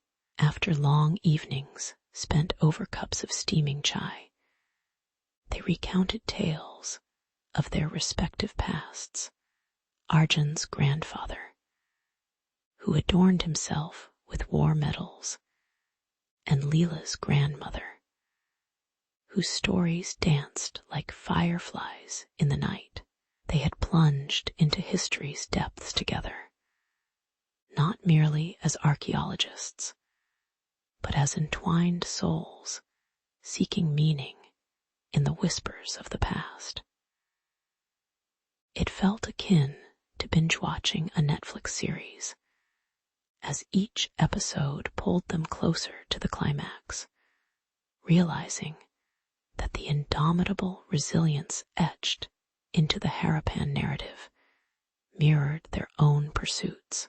These two were on a quest to honor not only the remnants of lost civilizations, but also the ancestral threads binding them to those who had come before, leaving an indelible legacy that wasn't just for the history buffs, but also for future generations. In their final reflection amidst the ruins, Arjun and Leela stood side by side, feeling an almost magnetic connection to the unbending spirit of the Harapan people, with birds circling overhead and the dusty sun setting behind ancient walls. They pondered what future generations would find of their own civilization. Would they, like the Harapans, be remembered for ingenuity and sustainability? Or would they leave only a trail of toxically glittered selfies and defunct gadgets in their wake? Strains of irony colored their musings as they chuckled darkly at the thought of future archaeologists sifting through today's electronic debris.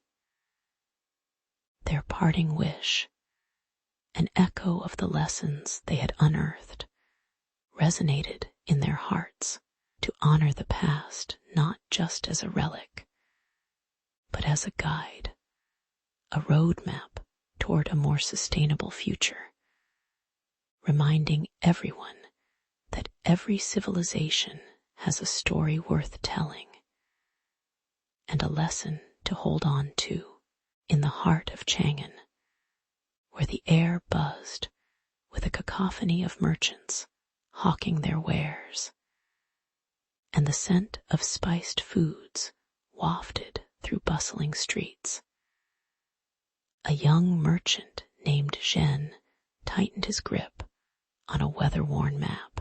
The Silk Road stretched before him like a serpent of opportunity, winding through deserts and mountains, promising adventure and riches beyond imagination. He felt a mix of excitement and trepidation. It wasn't just a path for trade. It was a lifeline connecting disparate cultures. As Zhen stepped into the sunlit chaos, he couldn't help but think this was the ancient equivalent of a road trip with the potential for life-altering detours, minus the existential crises that often came with them. As he ventured deeper into the unknown, Zhen encountered more than just the rugged terrain. He met a colorful parade of characters, each carrying their own stories and goods. There was Aimed, a Persian scholar whose robes billowed like the sails of a ship, and whose words were laced with the wisdom of ages. Their banter crackled like a well-oiled comedy duo, as Aimed recounted tales of stars that guided sailors and philosophers who debated the nature of reality. Then came Priya, an Indian spice trader, whose vibrant saris juxtaposed with the dusty landscape, and whose laughter was as rich as the cardamom she carried.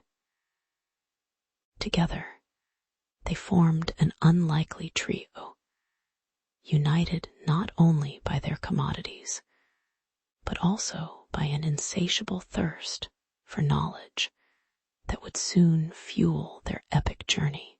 The road twisted and turned through sandy dunes that shimmered like golden waves under a relentless sun, each step crunching on gravel, while their laughter echoed in the open air. At a remote oasis, they set up camp, sharing stories over a crackling fire that illuminated their faces against the darkening sky. With each trade of goods, silks, spices, and scrolls of wisdom, the trio realized that they weren't just exchanging objects, they were swapping pieces of their identities. Priya would talk about the art of blending spices, her hands illustrating the dance of flavors, while Zhen pondered how the silk he sold might one day grace the shoulders of a royal, or perhaps even a pop star in some future imagined reality, even aimed, with his heavy tomes on philosophy, joined in, prompting them to consider whether a silk dress or a fragrant curry could ever transform a person's destiny. But all was not smooth sailing. Each crossing brought its own set of challenges. One evening, as a fierce desert wind kicked up grains of sand that stung their faces like tiny fists, they found themselves cornered by a band of thieves intent on robbing not just their goods, but their very spirit. The crisis summoned a strange camaraderie that felt like a movie scene, where the band of misfits band together against the odds. Armed only with their wits and an impressive collection of well-placed insults, the trio turned the tables and sent the thieves running, their laughter mingling with the storm of dust. In that moment, they solidified a bond that no amount of silk could sever, a reminder that sometimes the toughest trials bring people closer than any trade ever could. As their journey drew to a close, Zhen, Aimed, and Priya arrived at a magnificent city where the echoes of their travels converged. They stood before a bustling marketplace, alive with the vibrant sounds of sellers vying for attention, and the scent of spices perfuming the air. Each man and woman, there was a walking showcase of cultural intermingling, a testament to the Silk Road's power to unite and transform. Zhen realized that while he had set out to enrich his own pockets, what he gained instead was far more valuable, a kaleidoscope of friendships and knowledge that redefined his view of the world. With a cheeky grin, he declared that their journey had made them not just traders of goods, but artisans of tales, woven together in an intricate tapestry that would inspire generations to come. The sun hung low in the sky, casting long shadows over the rugged terrain as Zhen and his ragtag band of companions trudged forward. Each step was a gamble, as the icy winds howled like angry spirits, rattling their bones and threatening to burrow under their skins. Jagged mountains loomed above them, a menacing array of stone and snow that seemed to mock their resolve. But amidst the chill, laughter erupted when the robust Persian scholar, Ali, slipped on a patch of ice, sending a cascade of snow flying into the air, dusting Zhen's face like a shoddy snow globe. See, Ali chuckled, brushing off his pride. Even the mountains have a sense of humor. Together they pressed on, each misstep forging bonds thicker than the frost on their cloaks. As they navigated the treacherous cliffs and slippery roads, tales of danger seemed to close in around them like a pack of wolves, each growl a reminder of the lurking bandits. Despite the threat, the spirits remained high, as the group seemed to play an intricate dance with danger, where wit was their only weapon. It was during one chilly night, huddled around a flickering fire, its flames licking the air like wild cats, that the rich tapestry of knowledge began to unfurl. Each companion took turns sharing their wisdom, and with the crackling of the fire, Zhen became an eager apprentice of the cosmos. Ali delved into the mysteries of mathematics and astronomy, illustrating the heavens with his hands, while the night sky above sparkled like a diamond-studded cloak, each star a whispered secret waiting to be uncovered. As the sun rose to greet the new day, draping the world in golden hues, the atmosphere was charged with excitement and joy. It was here that Mohan, the Indian trader with a flair for storytelling, took center stage with a voice that rolled like thunder and a demeanor that could charm a snake out of its skin.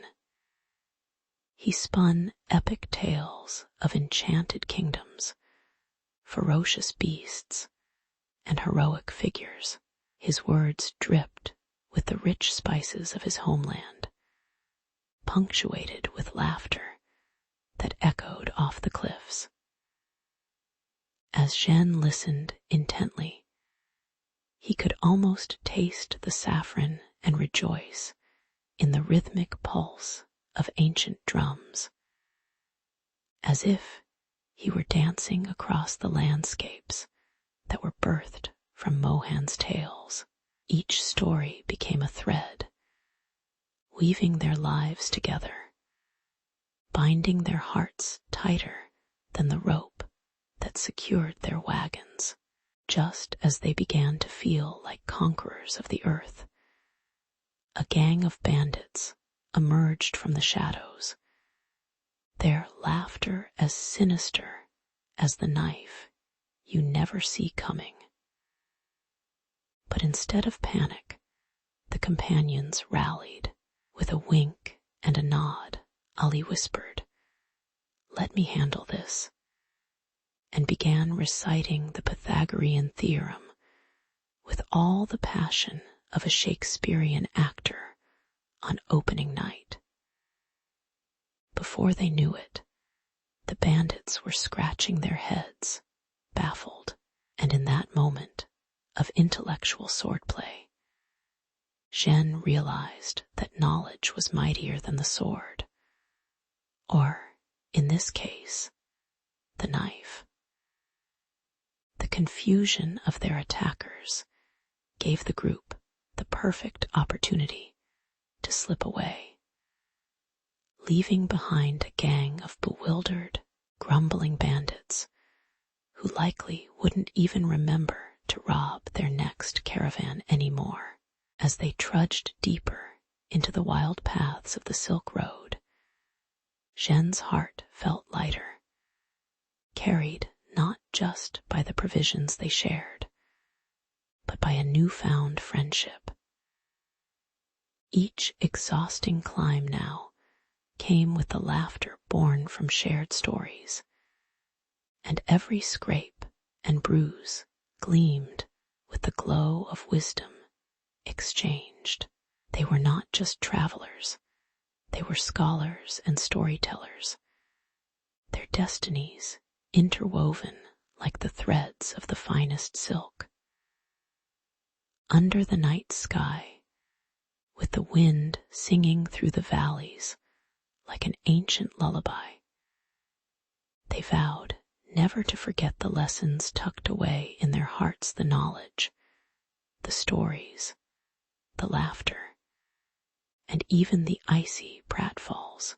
And as they prepared to face whatever came next on this winding road, Zhen couldn't help but smile, thinking that the biggest treasures weren't the silks or spices, but rather the whispers of wisdom shared amongst them. Imagine if you will, a bustling marketplace overflowing with life, a kaleidoscope of colors and sounds in the heart of a city renowned for its exquisite fusion of cultures. Along the Silk Road, the air hung thick with the cloying sweetness of candied fruits, mingling with the piquant aroma of spices that could knock your socks off. Merchants from far-flung lands, clad in garments so majestic they could make a peacock blush, set up stalls brimming with exotic crafts. Think intricate Persian carpets, delicate Chinese porcelain, and intricate beadwork from the heart of Africa.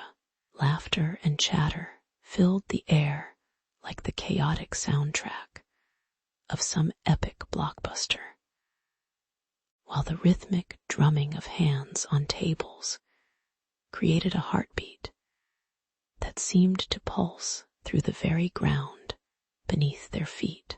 In this vibrant marketplace, the trio felt the exhilarating buzz of anticipation, where cultures were about to clash and harmonize in a grand spectacle of humanity's finest traits: creativity and connection. Zhen, spurred on by the festival's dynamic energy, felt a surge of inspiration that practically flowed through him like a river of creativity.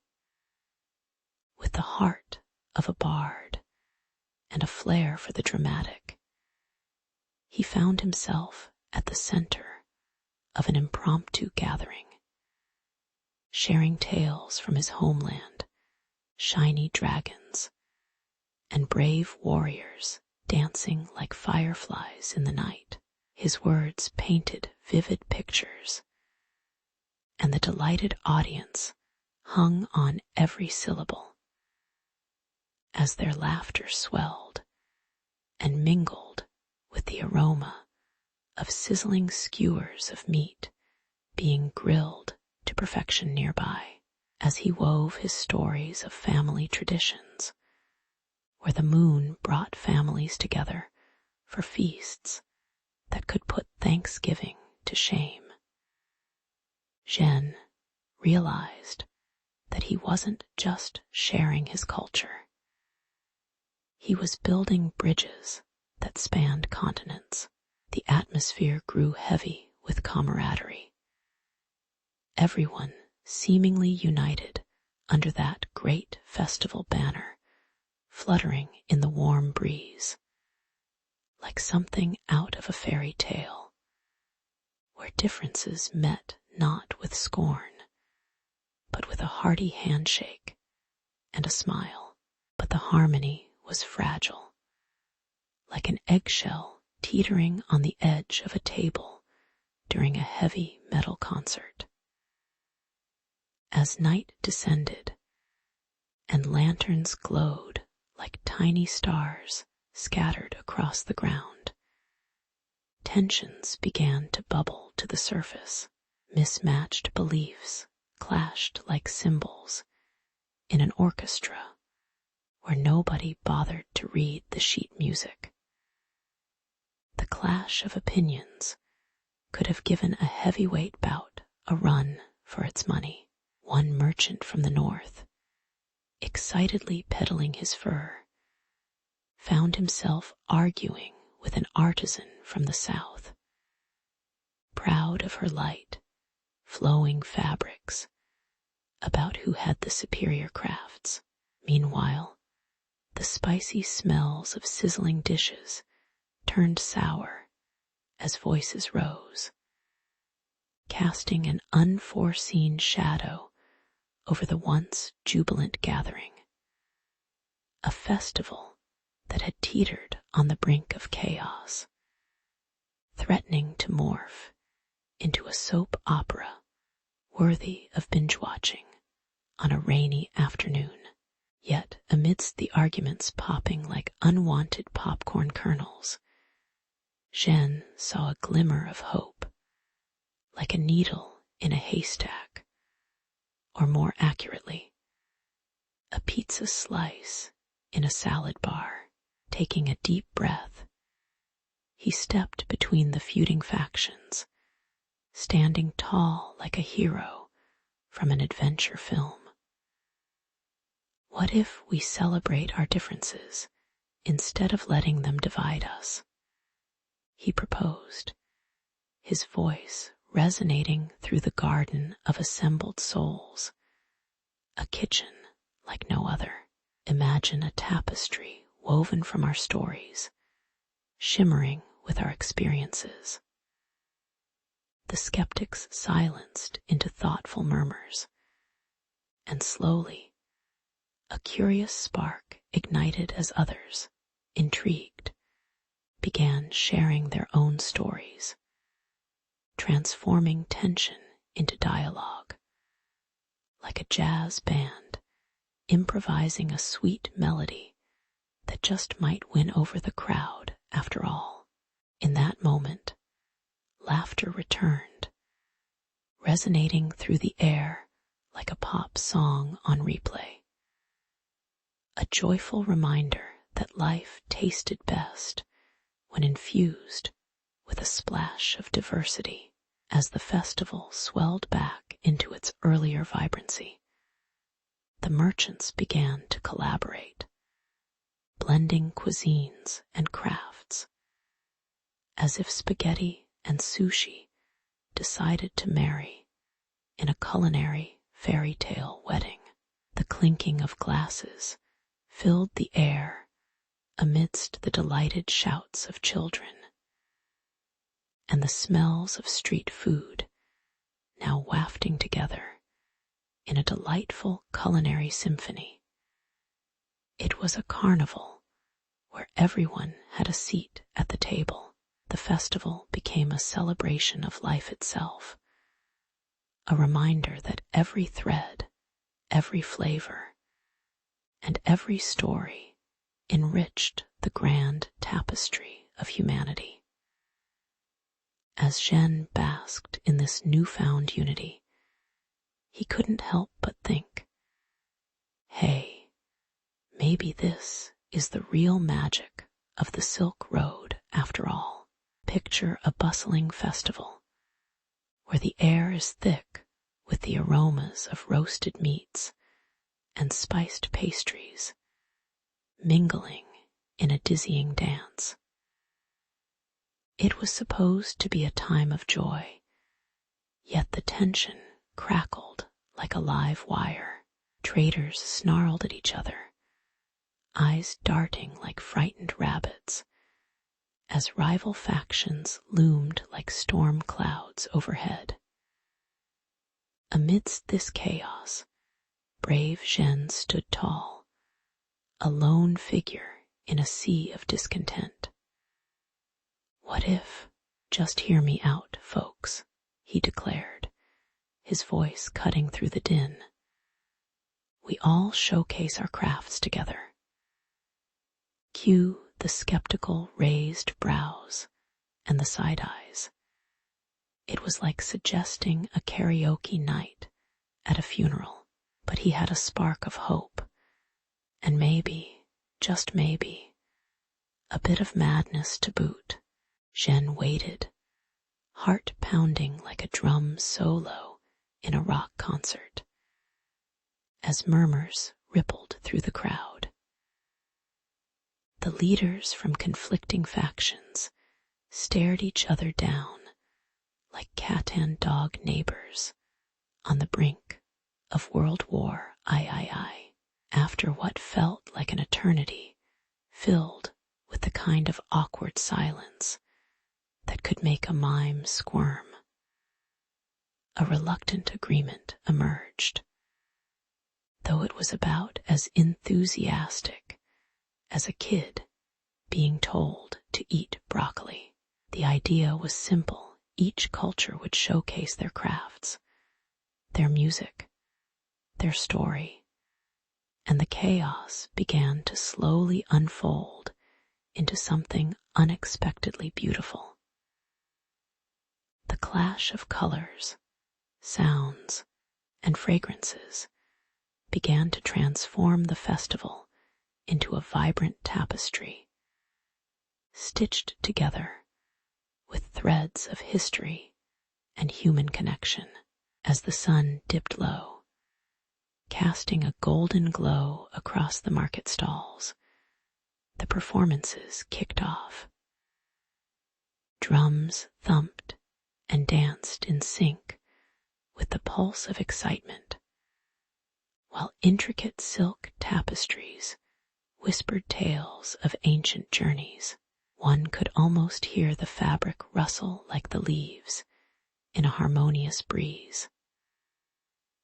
Laughter erupted as a troupe of dancers twirled, their costumes shimmering like fish scales in the sunlight, the grace of their movements punctuating the air with joy. With each act, the barriers began to melt away like snow in spring, revealing the warm hearts beneath the hardened surfaces. It was as if the festival had swallowed a magic potion. Everyone forgot their grievances and embraced the fleeting, electrifying moment of unity. Soon enough, the mingling of cultures led to a delightful mix of traditions. Zhen watched from the sidelines, a grin stretching across his face, wider than a Cheshire cat at a tea party.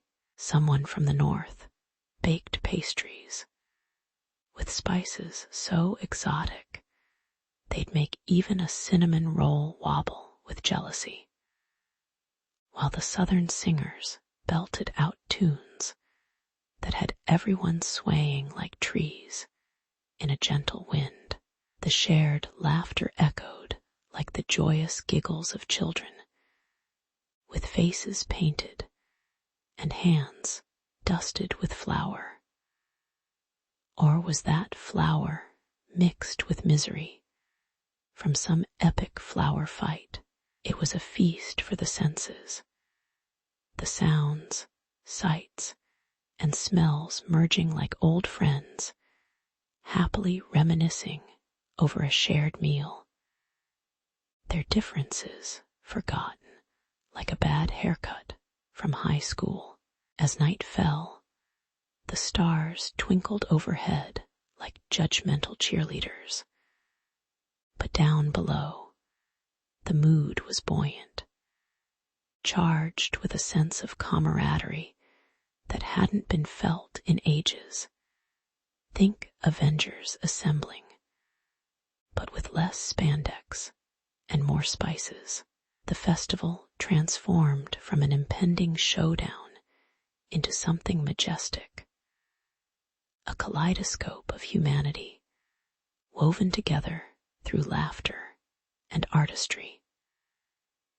Zhen felt a swell of pride, marveling at how mutual respect can sprout from the roots of chaos, transforming a battlefield into a brocade of fragile friendships.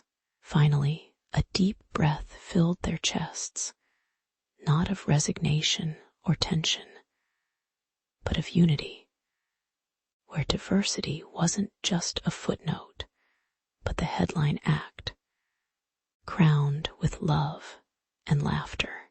Who knew that a spark of creativity could save the day like a hero swooping in at the last moment, cape billowing in the wind? The festival, in all its colorful glory, was a celebration of life itself. Under the vibrant tapestry of a crimson sunset, the festival thrummed with life, a concoction of laughter, music, and the tantalizing scent of sizzling lamb skewers wafting through the air. Zhen, the Persian scholar, stood shoulder to shoulder with his newfound companion, an Indian trader whose colorful shawl danced like a peacock as he gestured animatedly. Together, they navigated through a crowd bursting with vendors selling everything from aromatic spices to intricate silk goods that shimmered in the dying light. You could almost hear the whispers of ancient psalms and shopkeepers' haggles blending into a rich symphony of commerce. Truly a scene that would put even the most dynamic of block parties to shame. They were not just two men among many. They were architects of a bridge connecting minds, hearts, and cultures as diverse as the colors they wore. As the festivities carried on, Zhen and the trader discovered that their connection ran deeper than mere exchanges of goods. It was as if they were characters in an epic saga, each adding to a vast, interwoven tapestry of shared stories and wisdom. They spent hours under the plush canopies, sipping spiced chai that burned slightly on the way down, yet warmed their souls in ways that modern coffee shops can only dream of. Tales of the stars guided Zhen's scholarly musings, while the trader recounted epic tales on the art of bargaining and the significance of every trinket he sold. You could almost hear the cosmic gears turning in their minds, understanding that what they forged wasn't just a friendship, it was a partnership in the pursuit of enlightenment, a little slice of the universe packaged in friendship, with their minds swirling with ideas and hearts brimming with camaraderie. Zhen and the Indian trader soon realized they were part of something much larger. They were players in a grand game called cultural exchange. This dance of ideas and commerce spun threads that historically bound distant lands like the interstellar bonds in a superhero movie, making the universe feel smaller and tighter with every passing moment. They put aside their roles as mere vendor and scholar to embody the essence of human connection, laughing over shared meals and debating the nature of existence as if they were ancient philosophers in a dusty library. It was jaw-dropping to think how the leather soles of their shoes carried them not just across land, but into the hearts of those who would listen, embracing the richness of every culture like a buffet of knowledge waiting to be devoured. Who knew that amidst all the silk and spice, they were stitching together the fabric of humanity itself.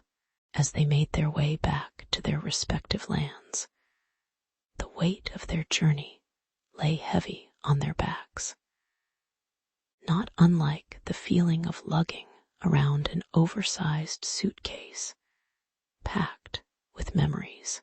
Back home, each had stories that would ignite a fire in the hearts of those who craved more than day-to-day mundanity. Zhen envisioned the faces of curious students, their eyes lighting up with fascination as he recounted tales of marketplaces alive with colors and sounds as numerous as the stars. The Indian trader in turn, saw families gathering around him, their ears wide open, ready to soak in the wisdom of distant civilizations as avidly as they consumed their favorite curries.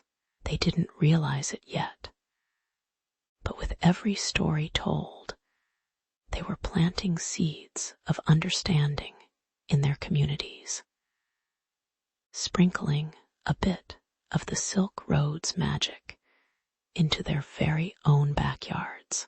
In a world that often felt divided by borders, Shen and the Indian trader had unknowingly become the torchbearers of unity. Their friendship, a reminder that the Silk Road didn't die. It evolved. Generations to come would hear these tales and be inspired to think beyond their own narrow neighborhoods, transcending the very limitations society seemed set on constructing.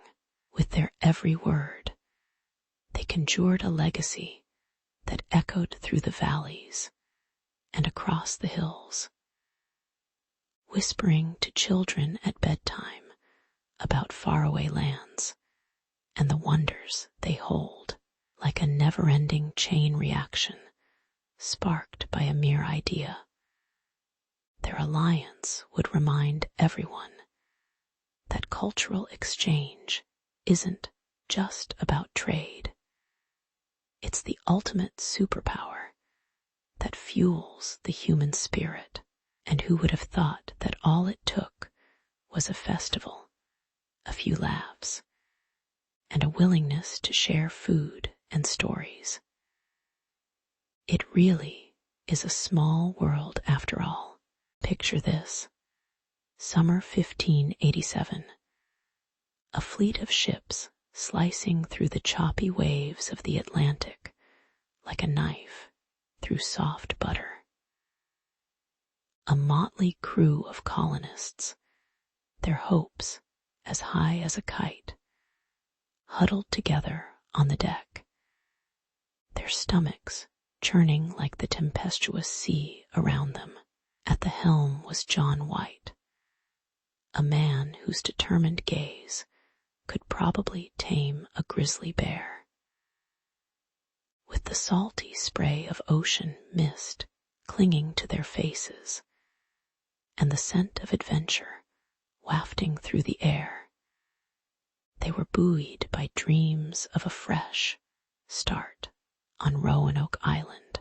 Little did they know, the real adventure was only just beginning, and it was going to be a doozy, like a reality show without a safety net, or in this case, a reliable plan. As they finally set foot on Roanoke, the sight was starkly beautiful. A landscape of dense woods and untamed foliage that smelled of earth and mystery. But the intoxicating scent of possibility quickly mingled with a sense of foreboding. The colonists soon discovered that Mother Nature wasn't their only challenge. The indigenous tribes surrounding the island greeted them with wariness, their expressions as cryptic as a Riddler puzzle, with tension mounting like a suspenseful score in a horror film. John White knew that every word exchanged could crackle with misunderstanding. This was no picnic in the park. It felt more like stepping onto the stage of a Shakespearean drama without a script. Days turned into weeks as the colonists grappled with the island's concealed dangers, a reality check that slapped them more fiercely than a gale-force wind. The lush greenery that had promised sustenance began to morph into a stark reminder of their uncertainty, as crops refused to cooperate, and the haunting cry of a hawk echoed through the air like the ominous soundtrack of impending doom. With every day, the hard ground felt less like a welcoming embrace and more like a bed of nails, as fatigue seeped into their bones like the morning fog. And let's not even start on dinner, which often consisted of anything they could catch, gather, or barter, leaving most with stomachs that were not impressed, to say the least, as the sun dipped below the horizon, casting a fiery hue across the sky. A flicker of hope ignited among the weary settlers. They rallied together, sharing dreams of prosperity and daring visions of their future, their voices blending into a chorus of determination that echoed through the trees. It was like a community meeting gone rogue, with everyone fueling each other's ambitions and resilience.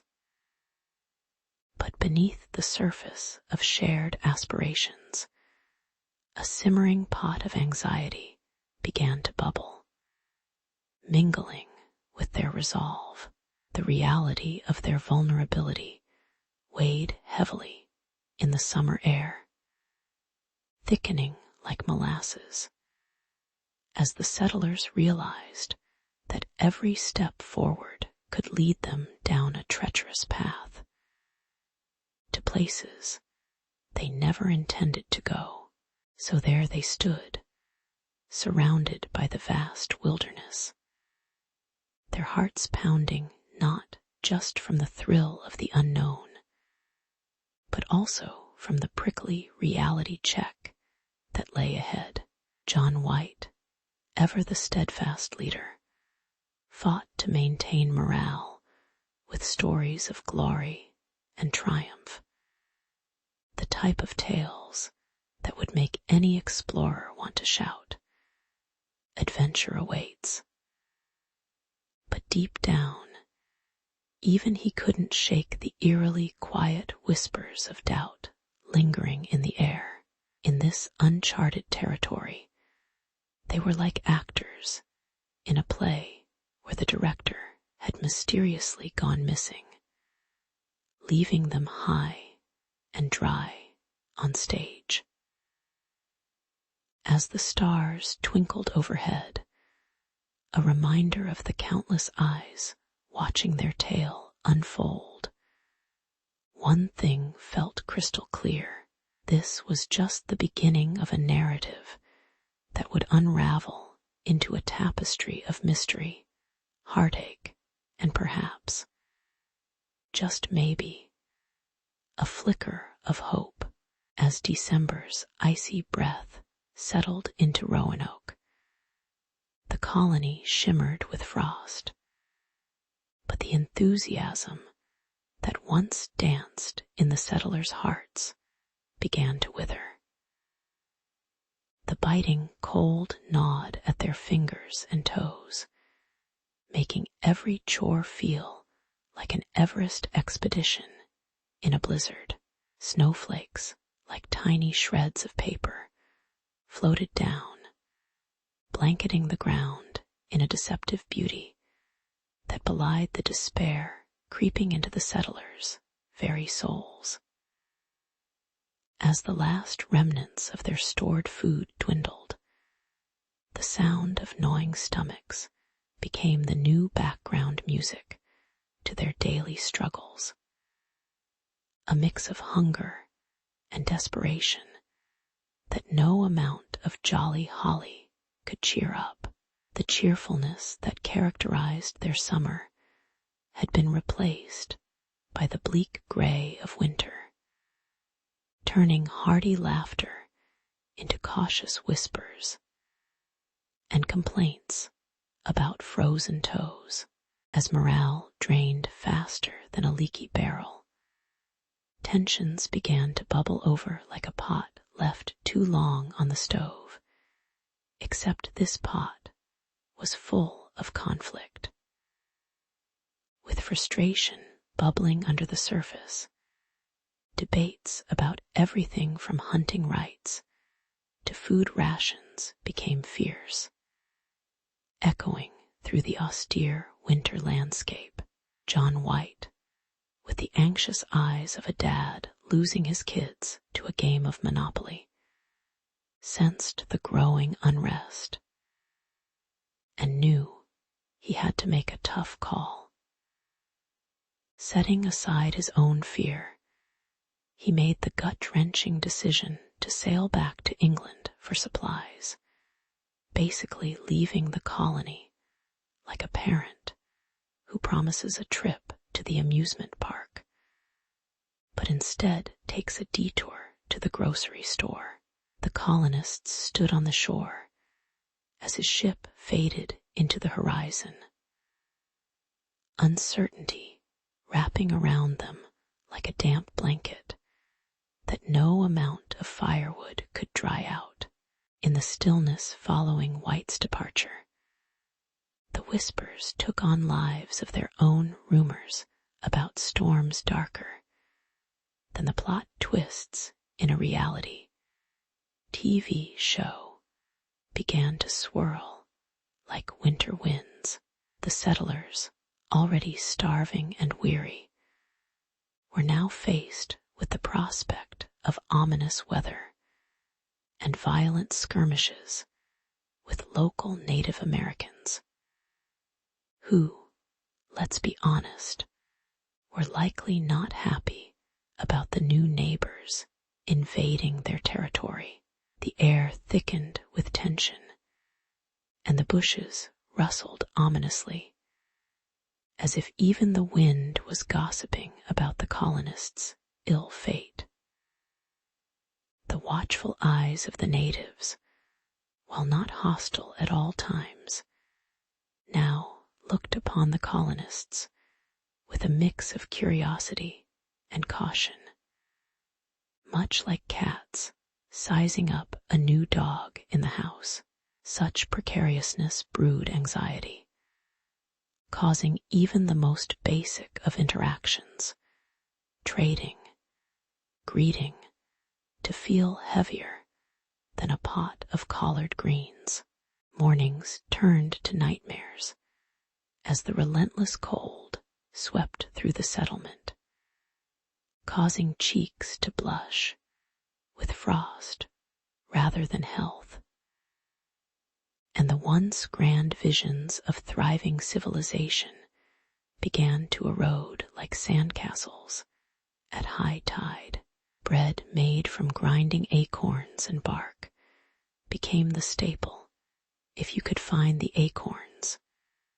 That is, the smell of rotting vegetable scraps filled the air, a pungent reminder of hope dashed. The colonists huddled around flickering fires, sharing stories that felt like ancient folklore, tales of better times and lost dreams, their voices barely rising above shivering teeth. In contrast, laughter was replaced by somber nods, and the jokes about winter wonderlands fell flat, sounding more like desperate pleas than punchlines. With the specter of disaster looming larger each day, every shriek of wind felt like a haunting reminder that they might just be on borrowed time. Despite all the gloom, a flicker of resilience clung to the colony like stubborn weeds pushing through cracks in the cement. Some colonists clung to memories of freshly baked bread and green fields, while others took to the woods, fueled by stubbornness and a hint of madness, like warriors on a quest with no promised kingdom to return to. They scavenged for any food they could find, dodging feral cats, and trying to negotiate with nature as if it were the ultimate final boss in a video game. Yet, beneath the thick layers of frost that clung to their bones, a community began to form as they shared stories of perseverance, threading their experience together like an intricate tapestry. As tensions with the Native Americans shifted, the dawn of understanding began to peek over the horizon, hinting that survival might not solely depend on John White's supplies, but also on their own grit and camaraderie, their last stand against the encroaching void. As the sun dipped below the horizon, casting a golden hue over the choppy waters, White's voyage back to Roanoke was anything but a leisurely cruise. A powder keg of conflict was brewing between England and Spain, and ships laden with supplies were caught like a fish out of water in a blockade that made it feel like he was lost in a Netflix original series, one that just kept dragging on. Even the winds seemed to conspire against him, as if they were playfully whispering, "Oh, you thought you could just sail back home. Not today." With every delay, the thrill of adventure began to morph into a desperate longing, one that hung in the salty air like a thick fog, weighing heavy on his chest. Meanwhile, back at Roanoke, the remaining colonists felt the tightening grip of anxiety as they stared longingly at empty horizons, hoping for any sign of their leader. The supplies they had once taken for granted dwindled like a party's last slice of pizza, every night becoming a gamble, where everyone prayed they wouldn't pull the short straw for dinner. Starvation had a way of inviting not just hunger, but fear, and the once bustling camp now echoed with the hollow sound of growling stomachs and whispered doubts. The very air thickened with tension, and they could almost taste the desperation. It was a seasoning no one wanted in their recipes for survival. Days turned into weeks, and for the colonists, the simple act of waiting became a cruel game of psychological warfare. Each sunrise was a reminder of their growing isolation, and numberless conversations shifted from hopeful predictions to dark murmurs of disappearance. "Maybe the damned Spaniards got him," one guy joked, trying to crack a smile, while beneath the laughter lay the sharp sting of fear. The irony was palpable. Here they were, a band of adventurers, yet they faced threats not from the wild or hostile natives, but from the void of absence and uncertainty, like a sitcom that suddenly lost its main character in a cliffhanger. As days crawled by, whispers of disappearances began to swirl like autumn leaves caught in a whirlwind. The settlers exchanged glances over the flickering firelight that danced atop remnants of their last feast. What once smoldered with camaraderie now crackled with paranoia, as each creak of the surrounding trees seemed to murmur ghostly tales of those who had vanished. Could it be that their fellow settlers had succumbed to the primal call of the dense woods, joining the ranks of lost souls haunting the Virginia backcountry like a classic horror film? They were trapped in a true-life enigma. Every shadow and rustle of the leaves sending shivers down their spines. Amidst the growing fear, a twisted sense of humor emerged among the settlers, a defense mechanism against the gloom that threatened to suffocate them. You know, if this was a movie, we'd definitely have the group of survivors bickering over who gets the last can of beans. One woman quipped while trying to keep the camp's spirit alive. Laughter, though thin and fragile, became an act of rebellion against despair, buoying their spirits even as provisions ran dangerously low. They spoke in hushed tones and wild gestures, weaving tales of what had happened to White as though conjuring him back into existence. But as the stars blinked down in their eternal vigil, the cruel reality loomed larger. Time was their greatest enemy, and with it, their dwindling hope.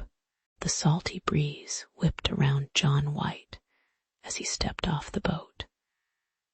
A seasoned explorer now, racked with a cocktail of hope and dread. It had been 3 long years, 3 merciless sunrises since he left Roanoke Island, promising to return with supplies for his beleaguered colony. But the cozy chatter of colonists, the scent of sweet corn on the cob, and the burst of laughter shared over a well-cooked meal were all gone, replaced with a deafening silence that felt heavy enough to drag him under. The wooden fortifications stood like lonely sentinels, creaky and weathered, their paint blistering like sunburned skin. John's heart raced. The island felt like an abandoned set from a horror movie, where ghostly whispers lingered just out of earshot.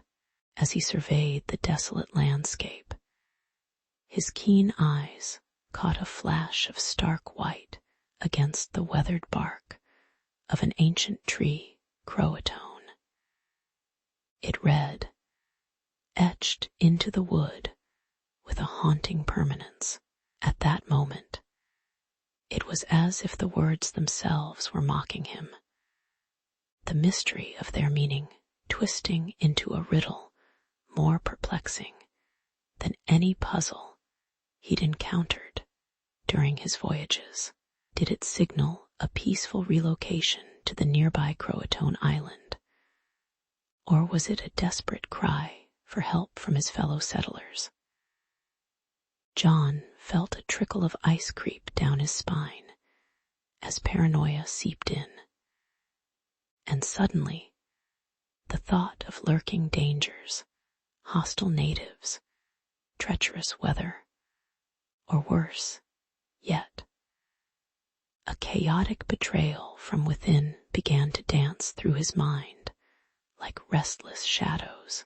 The trees seemed to lean in closer, listening intently, as if the island were conspiring to keep its secrets tight-lipped and ensconced. Pacing the eerie grounds, White's mind raced from theory to theory, like a child skipping stones across a pond. Each stone represented another possibility. They could have left for a more bountiful shore, lured away by the tantalizing whisper of fertile land and the promise of prosperity. Yet They could just as easily have fallen victim to violence or tragedy, the blood-stained remnants of a savage skirmish hidden among the foliage. It was a tragic irony that he, the leader, felt lost among the very people he was meant to protect now. He was the lone sheriff in a ghost town with no evidence of crime. He chuckled darkly at the absurdity of it all. After all this time and exploration, he had returned to find, well, nothing. A complete zero in the math of colonization.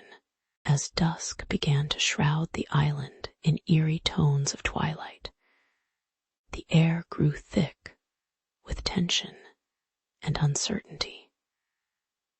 Bugs buzzed with the excitement of a Saturday night rave, performing a cacophonous symphony among the tall grass. The island, once a vibrant community filled with hopeful hearts, now exuded an ethereal stillness that gnawed at his resolve. The creeping doubt invaded White's mind as he imagined gruesome scenarios.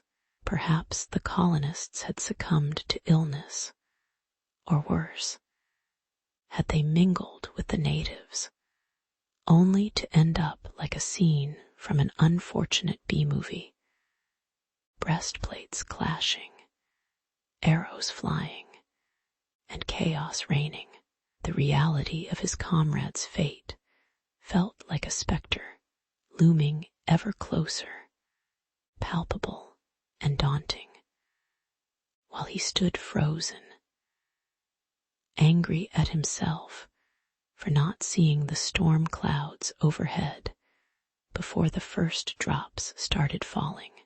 As night enveloped him, John White clutched the word Croatoan like a lifebuoy in a sea of confusion.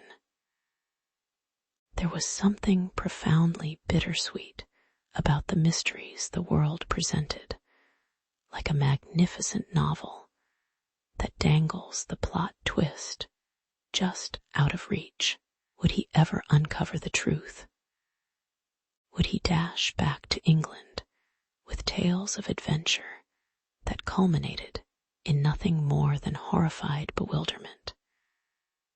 With a resigned sigh that echoed in the silence, he turned to face the dark woods beneath the gnarled branches, knowing full well that the real story might never be told, forever relegated to the whispers of the wind and the sighs of the night.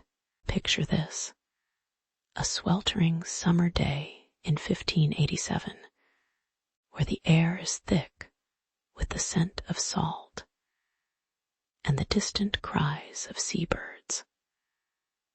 A motley crew of colonists, brimming with dreams of prosperity, strides into what they hope will be a new beginning in the New World. But about 3 years later, when John White finally returns from England with supplies and maybe a few souvenirs, he finds only emptiness, like a ghost town left behind after a particularly rowdy party. It's enough to make anyone feel a chill, as if the whispers of the Roanoke colony echo through the trees, saying, "Come join us, if you dare."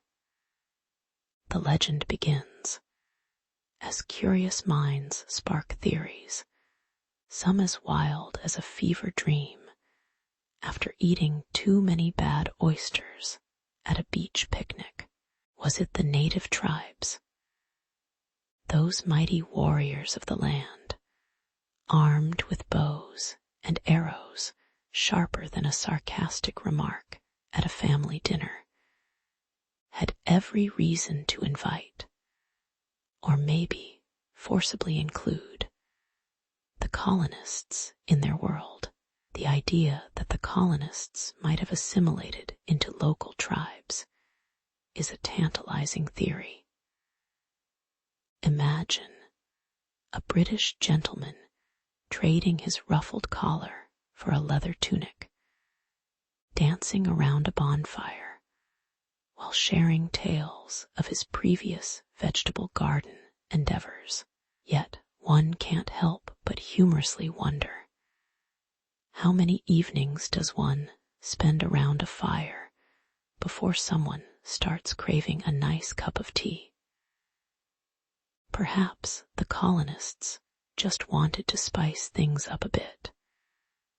Or maybe they finally discovered that nature had better snacks than hardtack. Then there's the riveting possibility of famine, a drama set against a backdrop of wilting crops and the despairing cries of hungry bellies. If you've ever been hangry, you know how a lack of food can send otherwise rational humans running for the hills, or in this case, right into the arms of their Aboriginal neighbors. The land, wild and beautiful, offered nothing more than dense bark and bitter roots. Listening to the colonists' stomachs grumbling from miles away would have been louder than a rock concert without any of the fun. The haunting calls of starvation may have prompted dire decisions, turning survival into a question more perplexing than any reality TV show twist.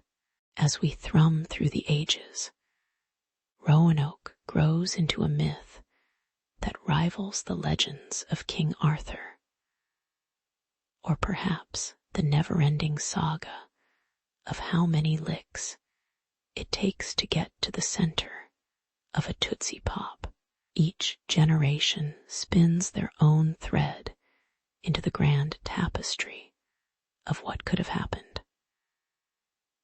Ghost hunters trek to the site.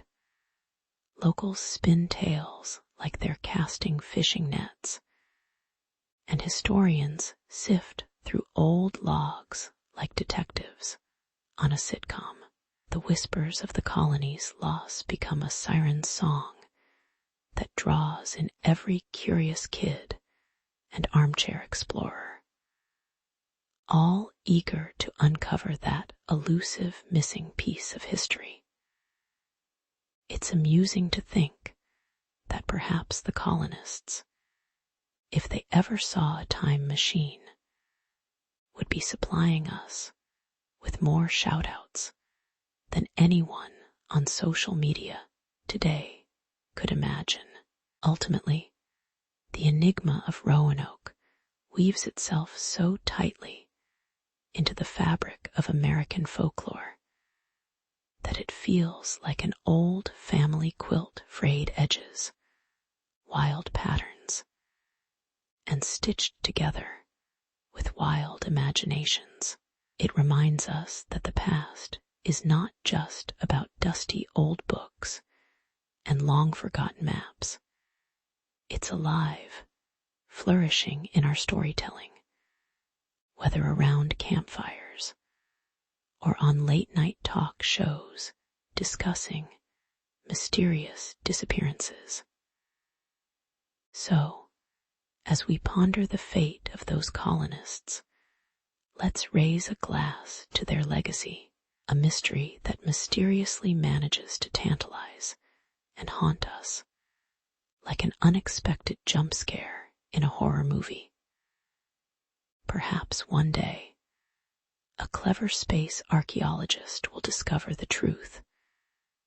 But for now, Roanoke stands as a thrilling riddle, inviting and elusive, like the drizzle of rain on a sunny day, leaving us wondering just what might have happened when the lights went out in the colony.